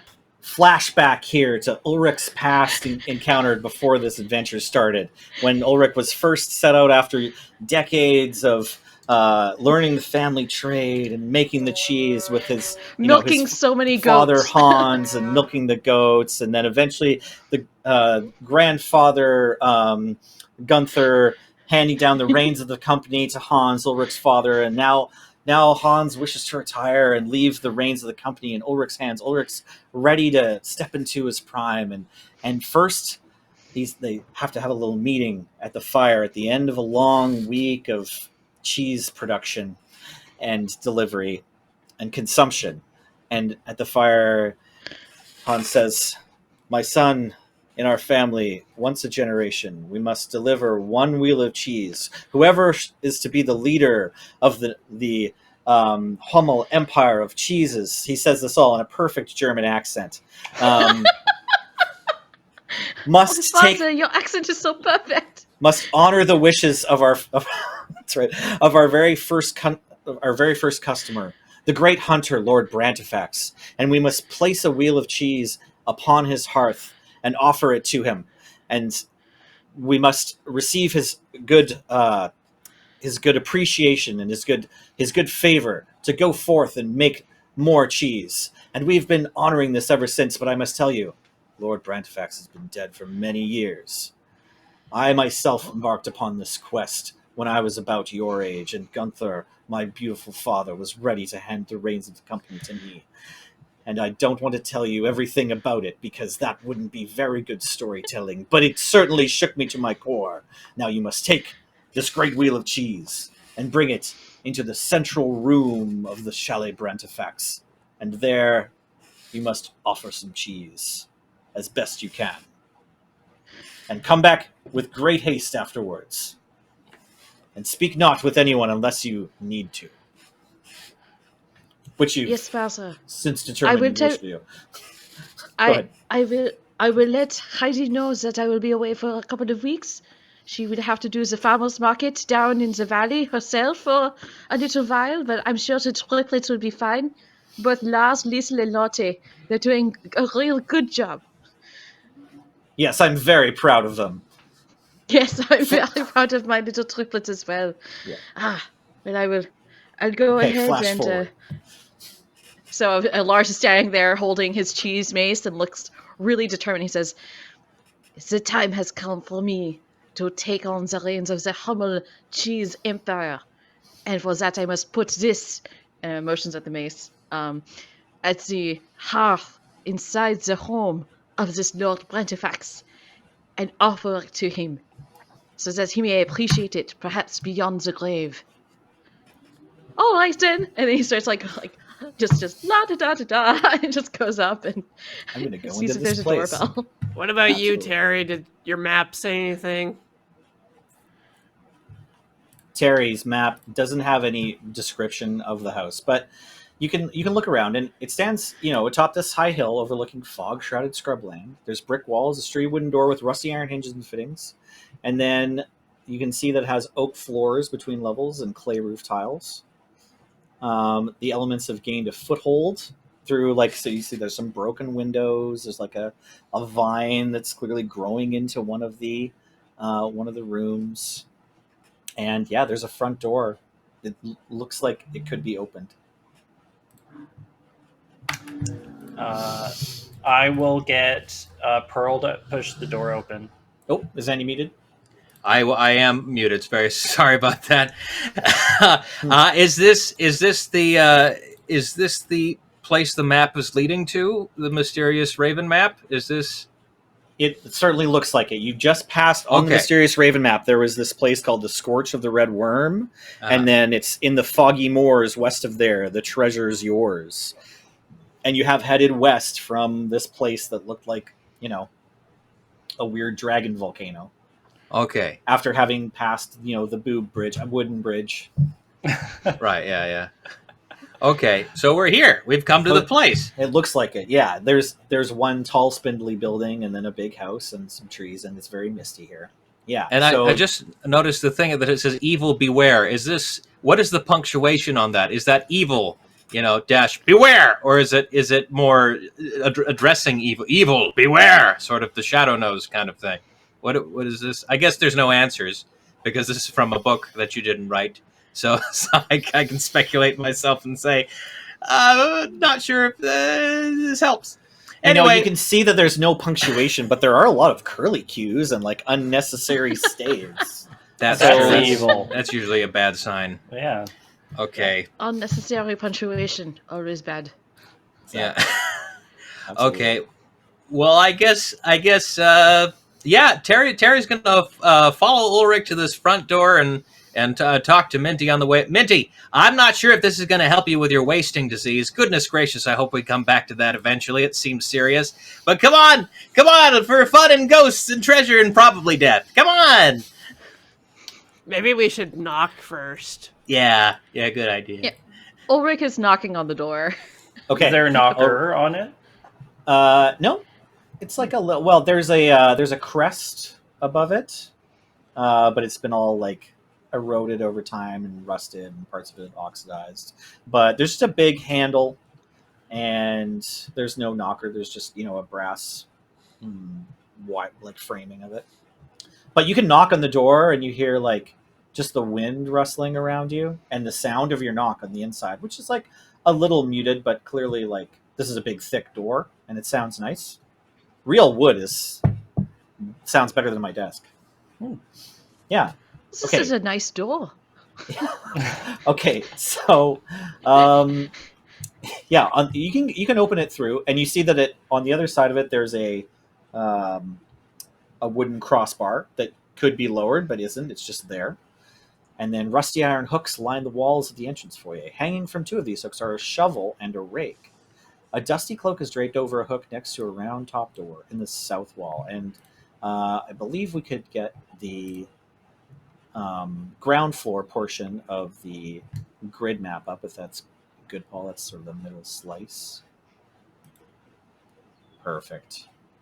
So also on this ground floor, just to the south, you know that there's a graveyard. Like there's a clearly marked out rectangular area of a hard iron fence, and then there's some gravestones where the ravens were like perched earlier that you talked to.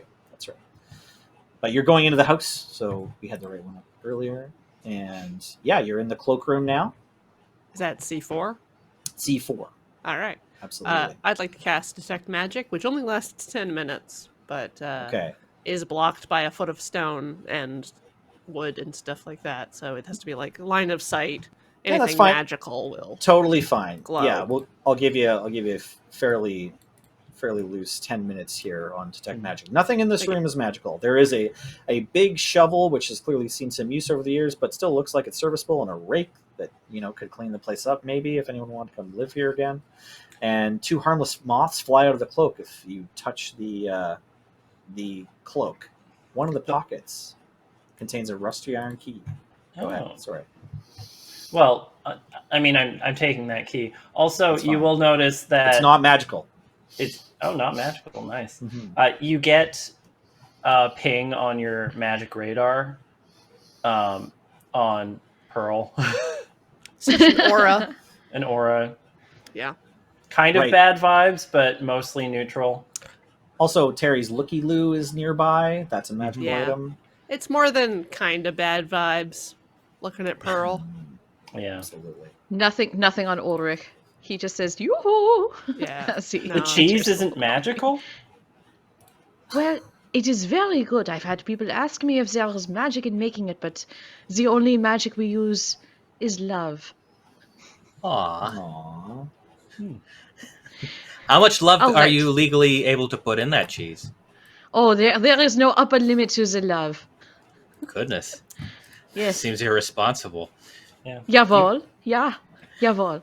You must be in a different region than my ranch because we have upper limits on that over in You hear what Oh, no, sounds no. like a human voice that's coming through the walls. It just says, love.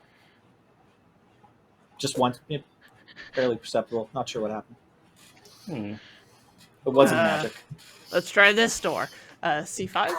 Sure. So yeah, the light enters this spacious room through a bulge in the north wall where cracked and broken windows look out over a foggy veil. Dusty sheets cover most of the room's furniture. So there's a bunch of furniture with, like big drapes on them to keep them in decent shape over time if possible. There's also cobwebs stretch between the antlers, wolf heads, and other hunting trophies mounted on the walls. And there's a pale rectangle above a large fireplace that suggests a picture or mirror once hung there. But it's just like, the light has faded differently around that rectangle now. Question. So- This is not a hearth, right? Like a hearth is in a kitchen, right? Yeah, that sounds Okay. right. Yeah, I think so. Okay. All right. Ulrich So- looks around. And I know what go hearth ahead. means. No, go ahead. Go ahead, Nancy. Ulrich looks around and says, the hearth is not in here. All right, I guess we keep going. Okay. Yeah. So there's Inside this room, there's a creaky wooden staircase with a beautifully carved banister, and that climbs up to a landing outside the parlor. That's upstairs to C8, which maybe is on the map or not. It is. It is, yeah. So you can take the stairs from there, or you can see into the room C7, which is the kitchen. You can also see there's a hallway that goes to C6, which is a diner. Well, if you're looking I for a say we go- hearth, Yeah, kitchen. we're looking for a hearth. So Yeah. let's look at that kitchen. You can tell that whoever lived here liked hunting. They're very much like they drove a truck and they have a gun. I mean a bow, if not many bows. A bow right? gun. They've got they've got a shotgun There's a that shoots fort- bows. There's an Ford F-150 with like horns on the It's like a grill. 303 Yeah, in the exactly. back. Yeah. Yeah. For sure. It was a very burly occupant here who wanted to do hunting. Okay, so sorry, where did we say we're heading? C7. The kitchen. C7. Okay, we're going into the kitchen. The ghostly scent of meals past still haunts this kitchen. Camembert. Forever trapped in the wood of its tables, the soot in its hearth, and the grime in its pots, many of which hang from hooks around the room. A bunch of nice brass-looking pots and pans that hadn't been looted yet. Almost everything you would expect to see in a kitchen this size can be found here, including dish-filled cupboards, cleaning supplies, and cooking utensils. Mice scurry across the floor, trying their best to avoid you. One of them is magical and looks right at you before winking out. Magical mouse? Now, that's nothing. Hello? I just wanted you to remember that I know she has detect magic. Nothing in this room is magical. Okay. Does any of it look like is there a treasure, hearth? though? There There's is a a hearth. hearth. There is a hearth. Absolutely. I reverentially slide the big wheel of hard cheese, the big Alpine Emmentaler, off of my mace, which then turns in. I guess, and there's like a normal mace thing underneath it, but and then I hold it in my hands and I reverentially walk over to the hearth. I kneel and I put the cheese in front of the hearth, and I say, "Lord Brantifax, it is I, the 5th generation of Hummels. We have come to hold our ends of the contract and bargain with you, as we have for every generation since. And so we offer you the pride of this year's harvest, the Alpine Hummel Emmentaler. I Okay, hope during you this humbly accept this offering." during Ulrich's impassioned speech into the darkness, slowly you hear a more and more concrete whine, a howl, like kind of a little bit of a groan, and then eventually, just barely out of the dust, there's a swirl, and then a vision of a man's face, and then a little bit of a hand, and a little bit of a bow. There's just this swirling mist in front of you until eventually it dissolves, but then you hear the voice more clearly saying, "My soul must rest."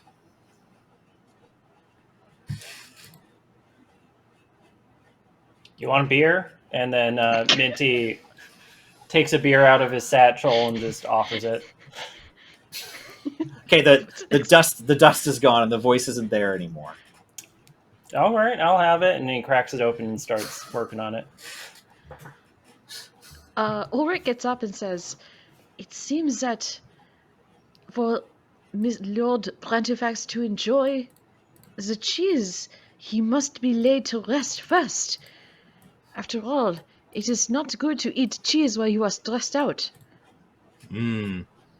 Yeah, I think we've all been there. Oh, yes. So how do we make this ghost be restful enough to eat cheese?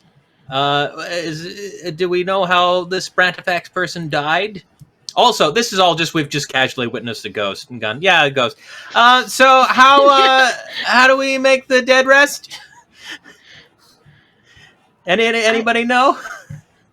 I do. I turn to Utamir and Think I you say, bury them and put a tree on top. Ooh, yes, like your poor goat friends. Oh, "Well, So it many. seems that whoever was in the parlor with all the heads, they took down a portrait, and I think it must be Lord Bratifax. Yes? So that makes Lord? sense. we have to bury a painting. I do not know. Perhaps we should. I will leave the cheese in the hearth, but I think we should maybe look at other parts of the home, and then we will maybe find who it is, and we sing a lullaby, and they go to rest. That all sounds plausible to me. Well, Sounds any of those could lovely. work. I am a simple cheese man. Like Yeah, I do yeah. not know what I'm talking about. Like I do. Like he thinks he needs to put this thing to rest, like he does his triplets. Like he Yeah. doesn't know. Well, Terry says, listen, I was trapped in an escape room like this a couple weeks ago. It was this weird extra dimensional mansion, and all we have to do is slide slot A into slot B, and it usually solves itself. It's going to be fine. We just keep looking until we find probably a painting and put it back. And this I imagine, and then the treasure will pop open in front of us, and then Randall Keith will give me my status back, and everyone will be happy, and your cheese will be done. We can do this, team. I have confidence in us. And there is no I in team, and there is neither an us in team. So, but we're gonna do it. And who's with me? All hands in. All hands in. Nope, just Terry. Yay! And break. And Terry starts looking for a painting. None Yeah. of these And words mean anything. I'm just going to leave. I'm just And you walking hear in out the of background C5. ghostly voices, several of them, and break. And we're also going to have a short break in real life here, and we'll be right back after this commercial. And when our heroes dig into finding how to put Lord Brandfax's ghost to rest, and we'll see you in just a few minutes.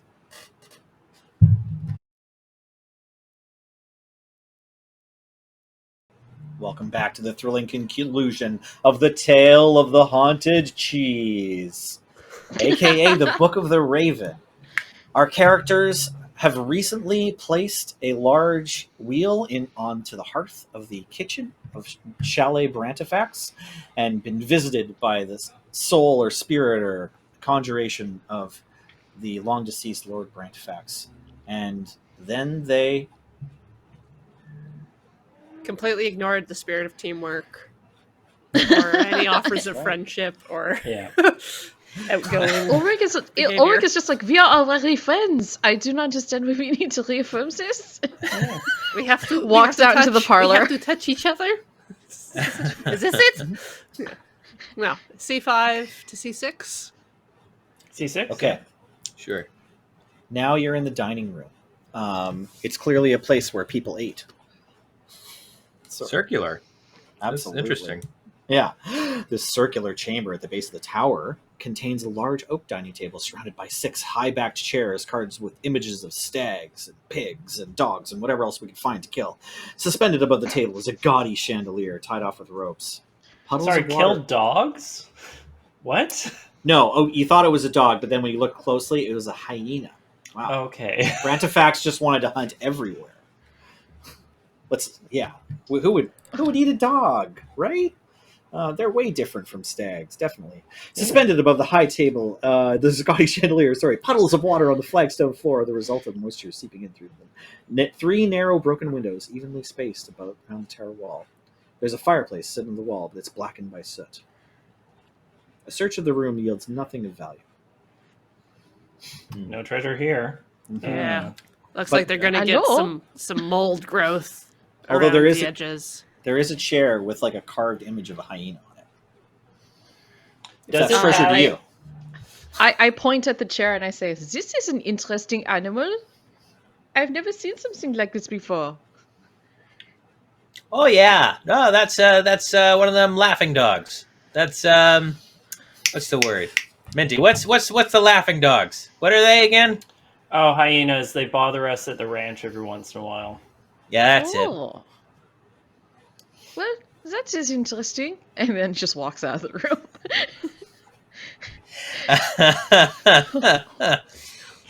They can't Yeah. all be bangers. yeah. Standing water could be a breeding ground for parasites. Or mosquitoes.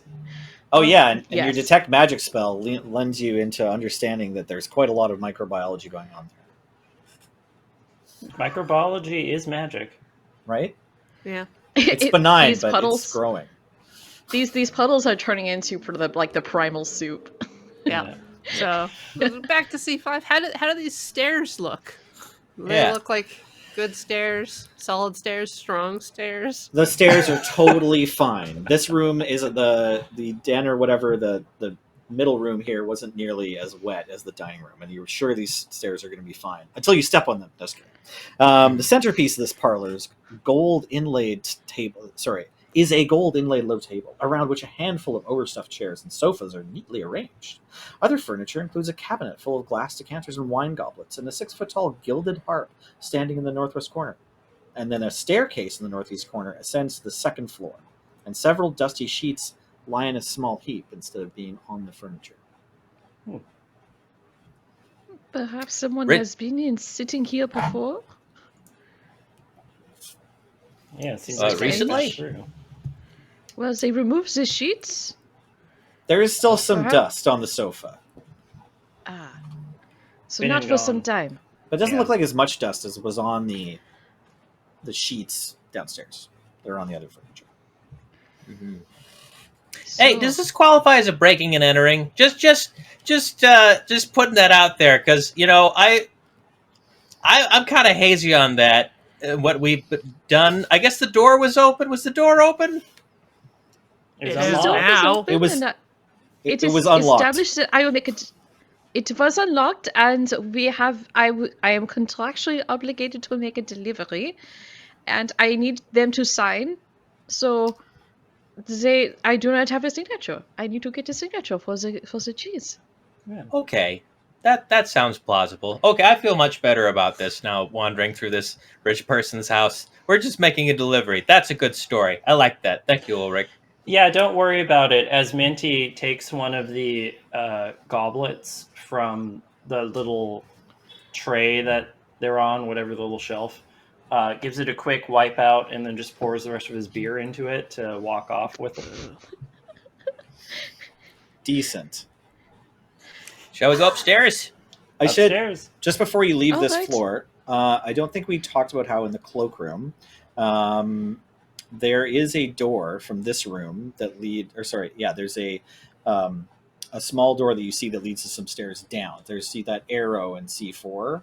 Yeah. That just. Ah. I thought you all were going to see that map, but that's We okay. can go That's totally upstairs fine. first. Yeah, Yeah. just so we're aware, there right when you first came in, there were stairs down and to your left, and now you're up in the parlor and there's stairs downstairs. But at that point, we were looking for the kitchen. Yes, This yes. is found different. it. But I just wanted to make sure that was covered so everyone has a clear idea of the house. Okay, upstairs you see this map. You're basically led into a hallway, and then you can investigate any of the rooms. The first you have to turn a corner of the hallway, and then there's a door immediately on your left, and then there's a passageway on your right, a door on your right, and another passageway on your right. Maybe C11 first, team? Sure. Sure. That might be the closest door. This is a guest room, so this bedroom hasn't been disturbed in years, as evidenced by the thick dust and cobwebs covering everything. Furnishings include a narrow bed with a moldy mattress and an elegantly carved headboard, an empty wooden dresser, a nightstand, a coat rack, and a padded armchair, but the armchair is disintegrating. You can see that there's been all kinds of bugs through there that have just come and gone. An oval mirror hangs on the wall next to the door. Oval is not the shape of the thing that was hanging on the wall downstairs, so it's not that. That was a rectangle. Yeah. Any ghosts or bodies in here? I Yoo-hoo! feel sleepy. Nah, there's not. Let's move on. Yeah. Just a bunch of silverfish bodies. Ugh. This is not the way. Seriously. Okay, so you move on. C10. Oh, okay. C10. C10. Yes. Okay. The door is closed to C10. And Make the locked, door or- open. Yeah, it's locked. Do you- I apply key All to right. lock. That's not the right key. Oh, I can't do that here. Can I make a strength Do you mean the roll key that you to got kick down downstairs? the door? Unless Yeah. you meant a key. Yeah, let's give me a strength check here. All right. That is a 19. The door just like bursts inside, and then it's actually like rocking off one hinge at the top. Like the door you might not be able to close the door again. Okay, And on this the is inside- definitely breaking and entering now. This is definitely we're definitely criminals now. We are here just to get a signature. Hello. What This is in room- the room? This room is a clone of the other one, but with the window in a slightly different place, and the furniture arranged in a mirrored fashion. But it actually has all the same furniture that Okay. you just saw in the neighboring room, and seems equally in disrepair. Sorry. Although the chair is in slightly better condition, like maybe you could sit in it. I don't think we have a reason to sit in it, so we won't. Maybe. You hear I check under the bed. Is there anything under the bed? you hear a sound of rain falling, but it's not raining in here. And it's not like on the roof, like you just hear rain. Under the bed, weird. there's nothing, just more dust and dead spiders. Was Saw that just those earlier. weird? Yeah. Why is it raining inside here? It makes no sense. I don't see any rain. It's already gone. The sound is gone. Huh. Oh, well, there it went. It's gone now. All right, let's go. C13 Onward. team?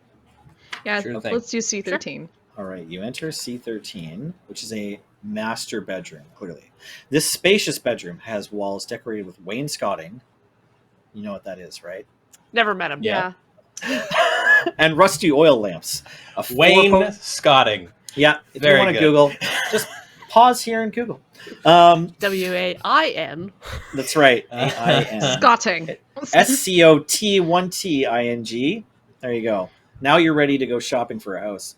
Opposite the bed, sorry, there's a four-poster bed that stands against the south wall. So that's the one that's closer to the tower.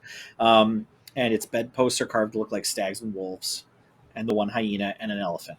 Opposite the bed is a stone hearth, another hearth with a black marble mantle that has a pair of elk antlers mounted above it. Bare, dust-covered writing desk is set against the west wall under a pair of tall windows, flanked by burgundy drapes. Other furnishings include a tall wardrobe in the northeast corner and an empty dog kennel in the southeast corner. So that's like a big crate. Huh. I'd like to make an investigation roll on the writing desk. The writing desk. Excellent. You can, go ahead and roll. That's good. That is a 16. Yes. Now I believe, sorry, let me address this desk quickly. I believe that's where, oh no. There's nothing in that desk, unfortunately.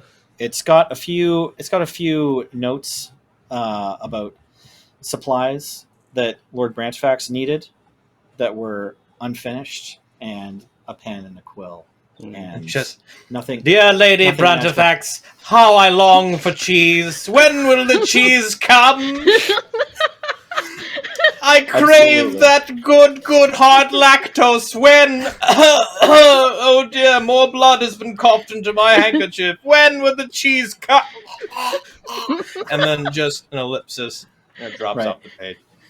Okay, that's good. You notice that as you're investigating the desk, it can move, like it's not bolted to the floor. Oh, good. Yeah.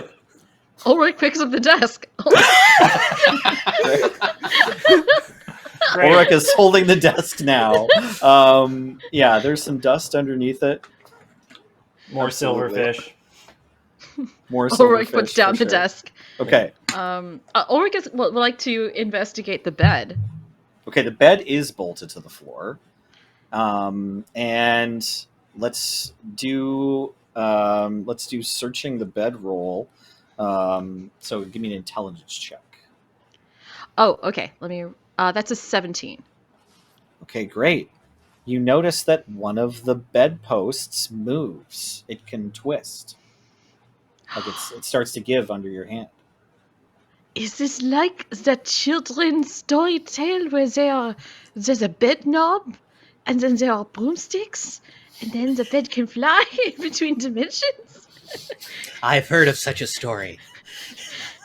Passed down through the generations and interdimensionally. Goodness.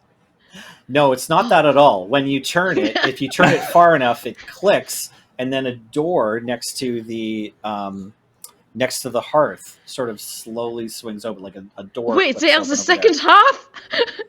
There's a hearth in this Yes. room, is there? Or was that the last Yeah, room? you There said is, hearth. yeah. Okay, yeah. And honestly, Wait, like there are any two hearths? fire holding thing is probably a hearth, generally. Like, Yeah. Wait, just do I holds need to fire. get a second cheese? Is this not what I put the cheese? Not me reading the Ulrich- comments to find out what hearth and wainscoting mean. Ulrich is like mildly freaking out that he might have put the cheese in the wrong place. But goes through the open door anyway. Little Yeah. mini flashback to Ulrich's father, Hans. Remember when you arrive at the chalet, place the cheese upon the kitchen hearth. Right. Thereafter, all will become clear to you. He's like, oh, right. And then just like, it's fine. And then just walks through the door. The secret Okay, door. yes, there's a secret door here. So we're going to see area C14. Ooh. Which may or may not be convenient for Paul, but it's a loft. So this is like, it's like up some stairs.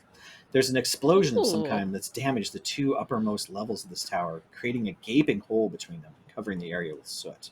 A curved wooden staircase that once rose along the outer wall has been destroyed, leaving no easy way to reach what remains of the tower's topmost floor. All that's left of the staircase are a few jagged shards of wood that jut out from the wall at different angles. So, yeah, it's difficult to climb that staircase. As you can see inside, it looks like this was Baron Brantifax's like secret lair where he would do his alchemy. He has like, there's a bunch of smashed vials on the floor. There's like remnants of burning. There's like some books in various tattered condition. giant And- penny. Yeah.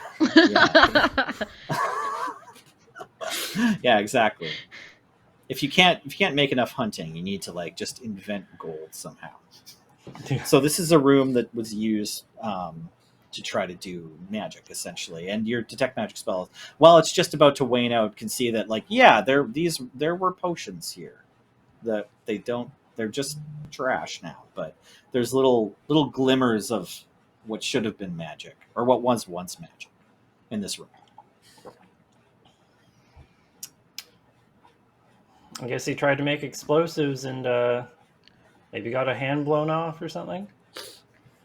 Yeah, absolutely. I suppose you are a wizard, no? Perhaps you know what all these liquids are for? Well, that is a good question, and I will consult my dice to see if I can roll some sort of Arcana check on this stuff to see if I can learn more about the ins and outs of this alchemy stuff. Okay, And didn't do very well on that one. That's only a 9. you're sure that this was someone who was trying to do alchemy, Okay. but weren't good at it. Like, there's explosions where the stuff was being mixed where, like, you probably shouldn't be doing that, or definitely you should have been supervised. Does it And, look and you like, don't see any protective eyewear anywhere. Does Oh. it look like he, like a Erlenmeyer? That's not how you say that. One of the scientific Erlenmeyer? Yeah. yeah, Erlenmeyer flask. flasks. The Einoclinic flasks. Yeah. I declare. Like one of Ah, those got knocked off of a desk that was burnt to a crisp now and shattered on the floor and exploded. And the reason for that is because the dog that this guy clearly had just walked up to him and wagged its tail very hard. Because there's no safety regulations here. Yeah, actually, if you want to give me a perception check. Okay, nat 20. can I give- You Nat smelled- 20. You smell burnt dog hair. It's lasted for hundreds of years. Oh no! And there is the remnants of a table, like one half of a table with two legs is still on one side of the room. We just get And like then there's two other separate legs, and like, yeah, there's a few different big explosions, but there's like one big pile of soot right there. So yeah, clearly the dog had something to do with this, but you're not sure if this was fatal for anyone. Yeah, so it's not the full CSI forensic reconstruction of the event. But definitely, definitely what could have happened here was Lord Brantifax liked to do alchemy and brought some cheese with him, and unfortunately his large, massive hound dog also smelled the cheese, knows his way through the secret door from gnawing on the bedpost, and then got in and jumped up to get some, and then poof, just just a Oh no! hilarious trombone sounds of Comedy of disaster. errors, yeah. Exactly. Oh, what a terrible tragedy! We all know you should not give dogs cheese. They have the most terrible farts afterwards. It's not good for their digestion. No. No, Diarrhea. they have very bad. They cannot digest lactose like that. Oh, Okay, so Ulrich is go sad. ahead. Other than Ulrich that, is just sad. other than that, you don't find anything else of value or interest in this room. No treasure? I guess we should move on to C12, right, team? Well, you said the stairs up are broken, but are the floors intact above us? Yeah. That's right. Hmm. So you can get all the way up into an attic from here, I think. Maybe. Are there Wanna stairs send up? your dog thing Dog thing. Hmm. up there? Yeah, there's a level of this tower. You can keep going up in this tower. Sure. Minty will send Pearl. Okay. Would that be athletics? Yeah. Well, what's Pearl has some sort of. Does Pearl have a special movement power? Sorry, as a construct. Does Pearl have spider climb or anything? No, but Pearl has athletics +2 plus proficiency bonus. Yeah, I'll try that. Pearl can do weird things with its limbs, and so it'll try to get up on top of a broken table and catch the bottom of the stair and lift itself up to the platform. That's a 13. I think Ulrich is going to try this as well, if that's okay. 'Cause Yeah. He's a big... For sure. beefy Ulrich dude with also a- try an athletics check to get up there. That's a 21. Well, Okay. Ulrich somehow manages to vault past Pearl, and on the uppermost level of the tower, not visible to the characters on the lower level, is an unlocked wooden chest with a scorched lid and clawed iron feet. There is an unlocked lid up here, and a scorched thing.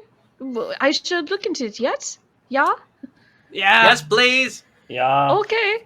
Its I go interior, in and yeah, it's divided into small compartments, one of which contains a potion of mind reading. Okay, and the you can tell this because I'm good at DMing. You will have it. there's a label. There's a label. There's a potion labeled mind reading. Mind reading, absolutely. I'm like, how would he know that? Like, That's right. Ulrich went to school in the village like the other children. Yeah. Absolutely. Ulrich can read, but Ulrich is not like someone who could differentiate one potion from another by Daly sight took without a a label. sled down the mountain. Yeah. Okay, and then there's some other valuable things in there. There's 50 gold coins, and there's a small like locket, like a silver locket, and there's a few loose gems and a ring. So Any the first treasure? thing that Ulrich does, That sounds like treasure. the first thing that Ulrich does is he makes it rain on the rest of his party. The 50 gold pieces. Oh. For a moment, I thought you meant with the potion. I can read all of your minds. No, he basically just doesn't really care about any of this. He's here for the job, so he just is like, all right, I found this locket, and here are all these gold coins, and this potion of mind reading. I suppose Goodness one of you could be. I suppose it could be useful. Oh, yeah, sure. I turn to Minty and say, well, that sounds like the treasure to me. We found it. We figured this out. That's good. I'm glad we'd come here for it. We've gotten what we came for. Oh, goodness. Wrapped up No, in a wait. tidy little... Wait, no, we need to find the Lord Blantifax and put him to rest so he can have the cheese. Oh, fine. All right. He Inside the- pockets the gold coins that have fallen from the ceiling. Yeah, oh, fine. Okay. Ulrich does a perfect gymnast like move, like just vaults off of the floor and onto the kitchen table in a perfect 10-point landing. Oh, just like the Iron Man pose. Nice. Superhero landing. Yeah, superhero landing. 3 point. Cheese board. Yeah. Yeah. I'm hearing a little bit of audio doubling. I thought I should mention it. Oh, that's Is me. that from your headset? Just a second. Just a second. Thanks so much. Sorry. If you open the locket, you see a handsome couple. I assume the locket and ring are perhaps important to this lord, so that might be part of the thing. So we should hold on to those. But did we go into C12 while we were up here? Nope, not yet. Okay. Am I still getting the bad vibes from the environment? Yeah, there's a general bad vibe on this place, and it hasn't gotten better. You vibe checked, and it was just rotted. You hear, as you leave this room, you hear the sounds of barking getting quieter. But you heard one loud angry bark. Okay. And then it's gone. Echoes. C12. C12 is the study. Against the west wall stands a handsome roll-top desk, north of which 2 leather-padded armchairs face a fireplace carved with images of wolves and stags. Draped over each chair is a wolfskin. A narrow spiral staircase, choked with cobwebs, winds up the east wall.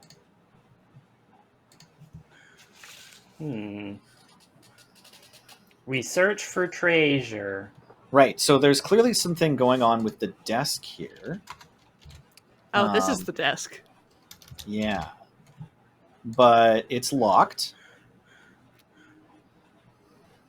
Okay, well then Terry is going to cast knock then and open up this lock. Okay. Do you have to roll for that, or does that just work? Let's see. Knock. Choose an object to see within range. Object can be a door, a box, chest, a set of manacles, etc., etc. Target that is held in mundane lock is stuck. Reading stuff that no one else can see. Nope, don't. Okay. I don't think I have to roll for it. It opens up. You hear Hooray! ghostly voices. The key from downstairs would have worked too. Okay. And I wasted a throw second the key level away. spell. Yeah. The desk holds a set of calligrapher's supplies and a leather-covered journal with a stylized wolf's head on the front. You tell after opening, or you can discern after opening, that it belongs to Baron Brantifax's wife, Lady Brantifax, and contains her delicate handwriting. In it, she describes her visits to the chalet where you are now, which she hated, and the tribulations of her daughters, whom she adored. You want to read the book? Only if it has It's a juicy journal. goss. It's loaded with juicy goss about how Baron Brantifax was an avid hunter and often invited guests to the chalet to hunt. The Baroness admired his generous nature and his vigor, and really loved him, looked up to him. They were in such a powerful relationship, tempered by, or not tempered, but brought down a little bit by the fact that she hated coming here. The Baron loved his trusty mastiff, Brorn, as much as he did his wife and children. The Baroness disliked it when the Baron fed the hound scraps on the dining room table. Let's just imagine that I'm reading all this in my best Bridgerton accent. Actually, I'm imagining that Terry's reading it. Yeah. Terry's reading it to us. The dog. There was a dog. Yeah. There was a His name is Braun. Yeah. Bjorn. Gosh. Oh, he had a dog named Bjorn. Yeah. Bjorn. You know, Terry, this seems like an extremely rare book. So this might be the treasure that your beefy boss boy might be looking for. It is a journal that there might not, probably won't be a copy of inside Candlekeep. That's true. Yeah. Oh, well then Terry will put that into his little scholar's pack and say, no one has to know. Everyone who lives here is dead. This is fine. Now, I would like to impart some more knowledge on you. Okay. So they had 2 daughters who both kind of died tragically. Sylphine, the elder daughter, was bedridden, having been born with terrible physical deformities. The Baroness was glad that Sylphine could be housed in the chalet to keep her far from the public's eye. A nursemaid was hired to watch over the child while the Baroness is away, and the Baroness described Sylphine's death at the age of 6 as merciful. There's even some indication, maybe if you read between the lines, that the Baroness had a hand in it. Also, her younger daughter, Helutha, Heluthe, with an E on the end. However you want to say this. Maybe it's Hey Loot. Don't make it bad. She was the daughter of the Baron and the Baroness, the younger daughter. Sorry, she was a tomboy, more like her father, and liked to go hunting with him. Lutz was slain on her 9th birthday, killed by a wolf while out hunting with her father. The Baroness doesn't blame her husband for Halut's death, but neither does she absolve him of his guilt. And it seems clear that in the final pages of the journal, before there's no more entries, that she's planning to just live in the city and not come back and spend the rest of her days at Baldur's Gate or somewhere else besides this wicked chalet that took both of her children. Both daughters. Why would you take a 9-year-old hunting? That is a terrible idea. Both Gotta daughters learn sometime.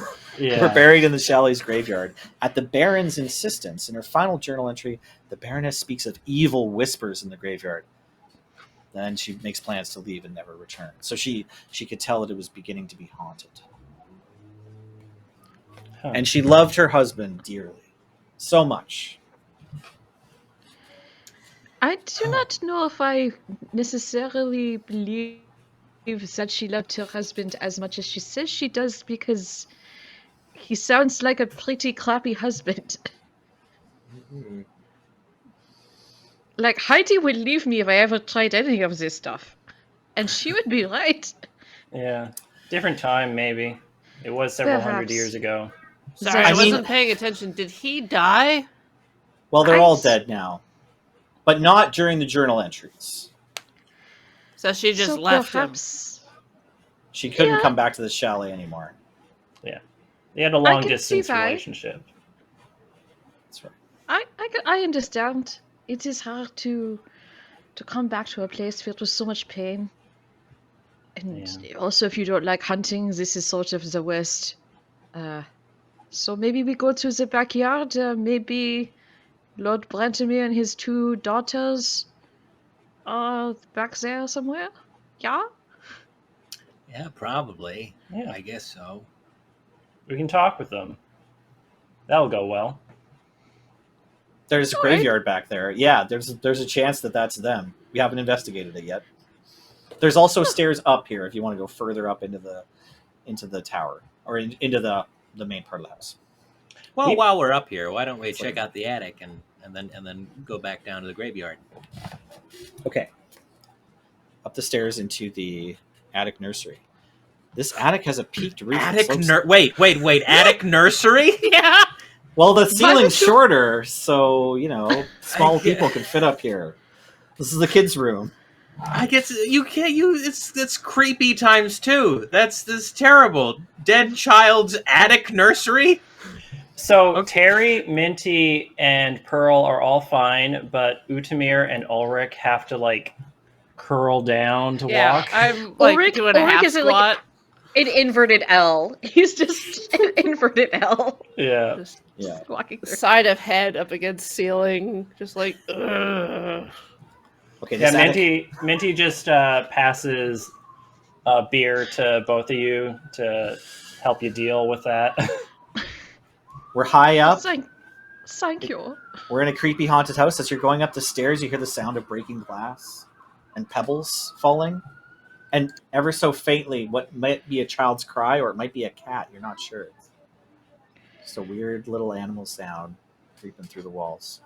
The attic has a peaked roof that slopes down toward the east and west. Dust blankets everything in the room, including a stone hearth, so many hearths, in the middle of the north wall. There's an oval mirror Ulrich mounted panics above just it, a little bit. and an oval rug on the floor. Against the west wall, half hidden behind curtains of cobwebs, is a bed sized for a young child. A rocking chair, a shelf lined with dolls, and a wash basin. A niche to the south contains a small wooden cradle, a playpen, and a window box. Suspended above the playpen is a mobile made of colorful, painted fish on the ends of hooks, only one of which has fallen off over time, leaving the mobile just a little bit jagged. Is It's a little the bit fish slanted. around? Is the fish around? Yeah, it's in the cradle.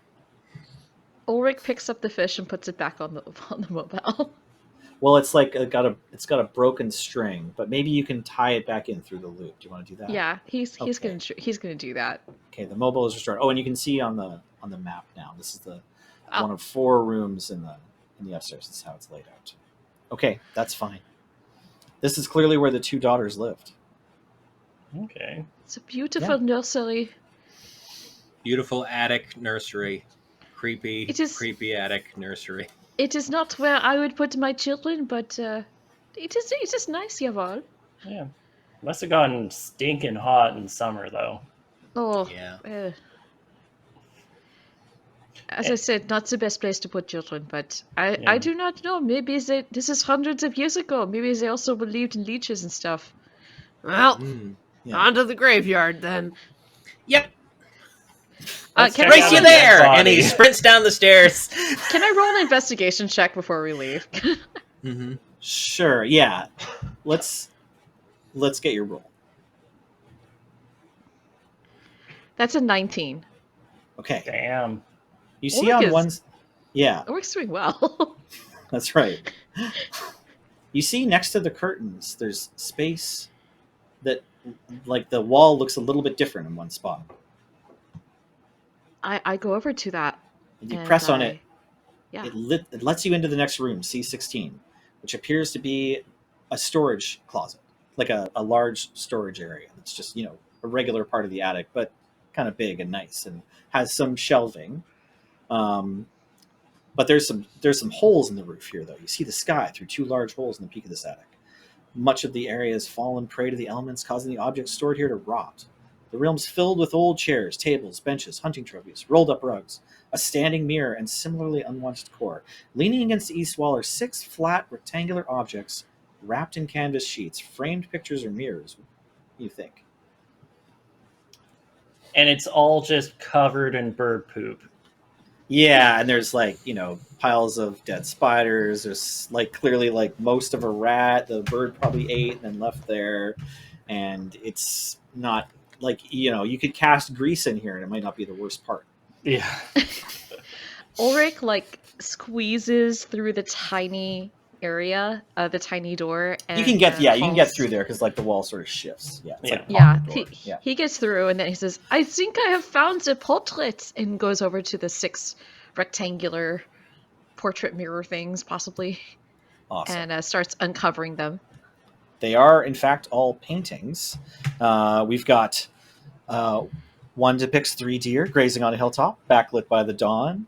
A gray mastiff with a dead duck in its mouth is one of them, just like a big dog, all proud of its kill.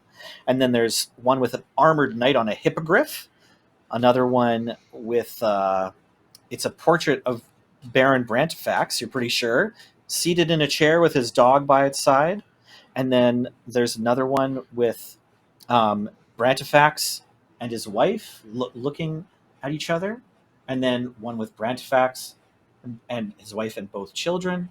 And then one more further back with the Brantifax and his children and the whole house. And it appears to be springtime in this last portrait. It's like the place you barely recognize it. It's clearly the house that you're in with the tower and the graveyard's not there, but there's the same, the gate is visible in the painting, and the family is standing in front of the front door, and there's flowers in the grass, and the trees are in bloom. There's cherry blossoms somehow flitting through. The ravens are there, but they don't look as creepy. Yeah, but there's just a ton of them. Are there? Oh, yeah. Are any The of swarm these- of ravens is above that picture. But they're cute, very kawaii, anime ravens with big eyes. Yeah, absolutely. Yeah. But you Um, see that if you look closely, you'll see that on every one of these pictures, there's a silver locket hanging from Baron Brantifax's neck. Okay. So we have the locket. Should we take these down and hang them up on the wall? I think so. Ulrich just makes a bundle of all of these portraits and just hoists it on his back, and then is like, all right, I think we will just take these down and see which one fits. All right. Sounds good. Okay.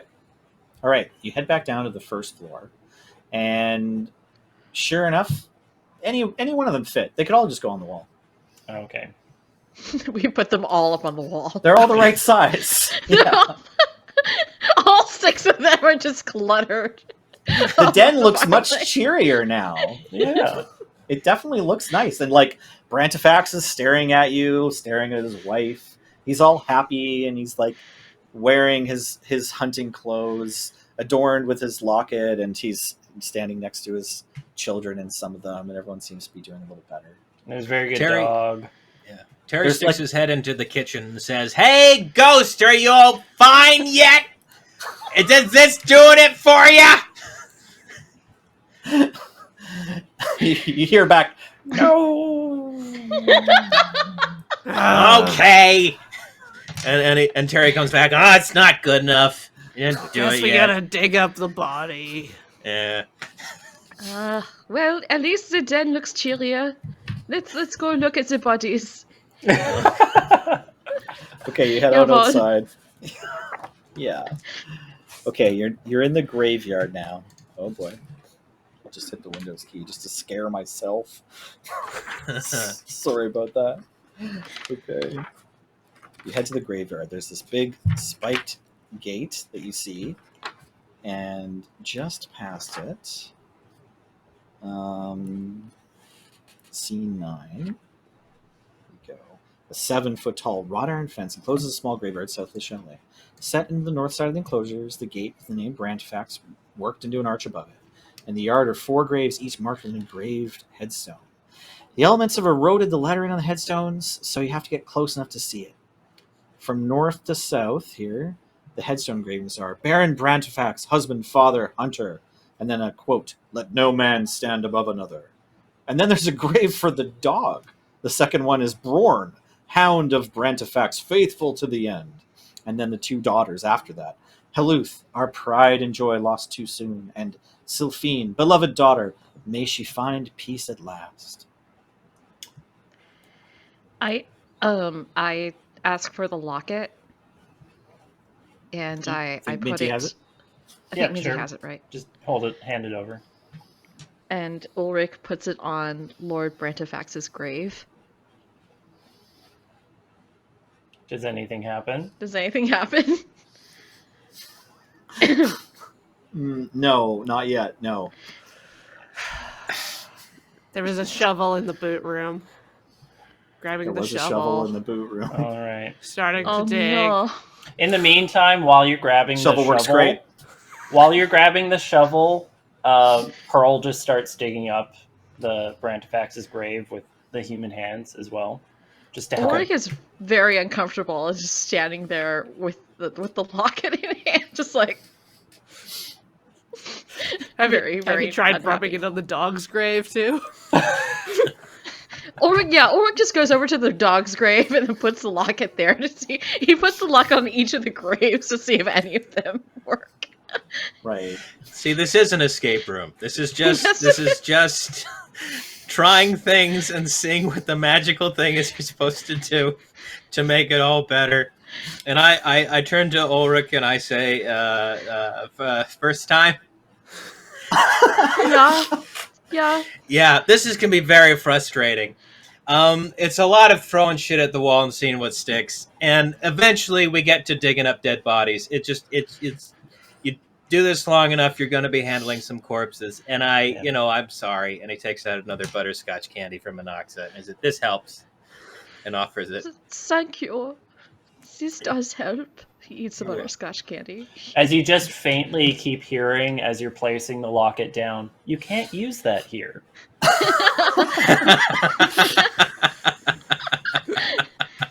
I can't use those two things together. Yeah. Thank you, Matt. Is Minty just watching? Is Pearl just watching, or do they want to try to console the poor, overwhelmed Ulrich? Minty is maintaining command of Pearl digging up the grave right now. Oh, sorry. I thought Odemir was doing that. Well, Yeah, Odemir's getting the Pearl's- shovel and helping. Pearl's Okay. got human hands, so Yeah. Why have a steel defender if not to defend you from any actual hard labor? Yeah. They're Right? made of steel after all. That Okay. makes After, sense. all right. After half an hour, Pearl successfully digs a 6 foot by But- It's by all 6'4" hole. After the first 6 minutes, Mhm. Odemir comes back with the shovel, and then Pearl takes the shovel and uses the shovel instead Are of you the implying it hands. took me 6 minutes to find that shovel? Or something. I don't know. You're probably not walking very fast. You stopped in the den again to sort of admire all the paintings we put up. I like that dog one. Yeah. So the thing's dug up by Pearl? Yeah, there's a coffin down there. You hit solid wood with steel bands. Yeah. All right. Do you need help down there? Pearl just kind of has a muffled, no, we're good. Okay. And I guess starts a note trying to crack it open with the shovel. Oh no. Clang, clang, clang. Yeah. Not gracefully, but Okay, the coffin will open right up, and it's got a powerful stench of decay. There's clearly been remains here for a long time, and dust and like those weird noxious gases that build up. I'll get a Constitution saving throw out of everyone. out of everyone. Well, anyone who's close to it. But Pearl is there, and is everyone like near the grave? I thought you were all standing in the next grave. Ulrich got a 6, so he nearly faints. He's looking down at it while He's it's happening. very overwhelmed. And Ulrich very has to upset. retch a little bit, sorry, and then like everyone else, now they can all smell the cheese, and it's various things happen with Ulrich that we don't need to get into. Yeah. Minty got a 20, so he's fine. Okay, Minty's 14. fine. All right, it's the Baron's body. You even recognize some of the threads; they're still there from the paintings. The Baron's also wearing a signet ring on one finger, and otherwise, just it looks like a human skeleton. Ulrich, after herking a bit, collects himself, rinses out his mouth, and goes over to place the silver locket in the coffin. You know, Ulrich, if you want to, I can get Pearl to do it. You seem a bit shaken up right now. No, I promise that this is part of the delivery, and I am part of the Hummel family. We see this to the end. Okay, you place the locket into the coffin on Brantfax's chest, and then feel a strange whooshing of air. You're lifted a little bit up by the force of this spiritual encounter, and then a little air enters my lederhosen. Right, you're lifted up out of the grave, and then like there's various magical energies and wind and dust flying up above you. If you look down, you see the coffin lid is closed, and then you see far up above, there's this tornado again of dust and soot. Far up above, you see in the clouds a vision of Brantifax, comforted, and you hear together, it's like, I am at peace. And then you sort of, you got the shivers going through your arms, and then you feel relaxed, and then a magical, powerful feeling comes over you. Each one of you feels the blessing of a strong and powerful spirit, which is called a charm. Except for Minty. Minty, you feel something different. So, upon Ulrich, you are granted a charm of heroism, which we'll get into. It gives you the benefit of the potion of heroism as an action you can use. For Terry, you're given a charm of vitality. Allows yourself to give you the benefit of a potion of vitality as an action. To Utamir, you're given a charm of feather falling. Gives you the benefits of a ring of feather falling. And these will last for 10 days, after which your charm vanishes. But you can jump off whatever you want for it. Finally, Minty, the wasting disease that's been plaguing you and burning you, itching you, and making you feel so much more in pain with each passing day, seems to have lifted. You feel a little bit lighter. The boils look like they're not getting any worse. You're able to breathe more comfortably. And it appears that you've satisfied the spirit, and they've given you this gift of being cured of your disease. Finally, just as things seem to be calming down and returning to normal in the air around you, you hear Bradfax saying, that's some good cheese.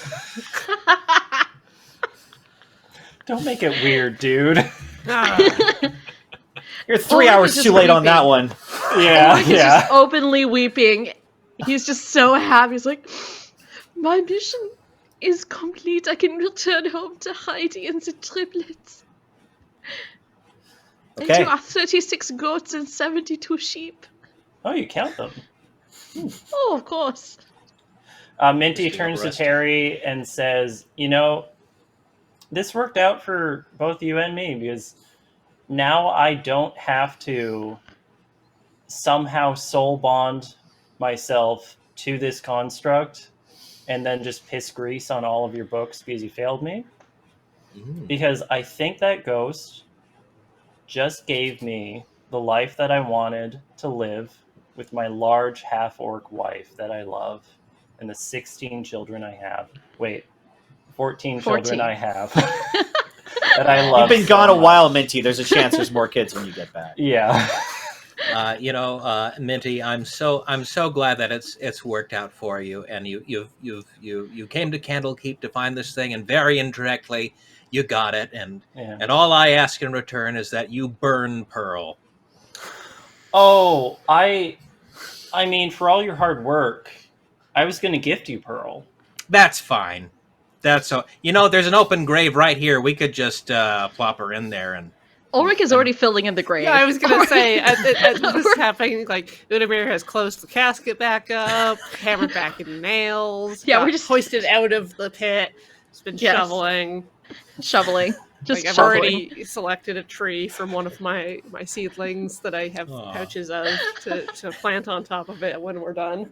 Yeah, Udemir can tell. Nature is healing. Yeah, Pearl will walk over to the half-filled grave and just stand there completely stiff as you keep shoveling dirt into it. And the dirt reaches up to, I would say, elbow length for Pearl. But she's just standing there, silent, as a testament to what has happened today. Horrifying. Ulrich pets Pearl on the head and then just continues shoveling and just is just weeping, openly weeping, and like how beautiful this all was, and also in relief. Yeah. It's a new day. Why is every day like this?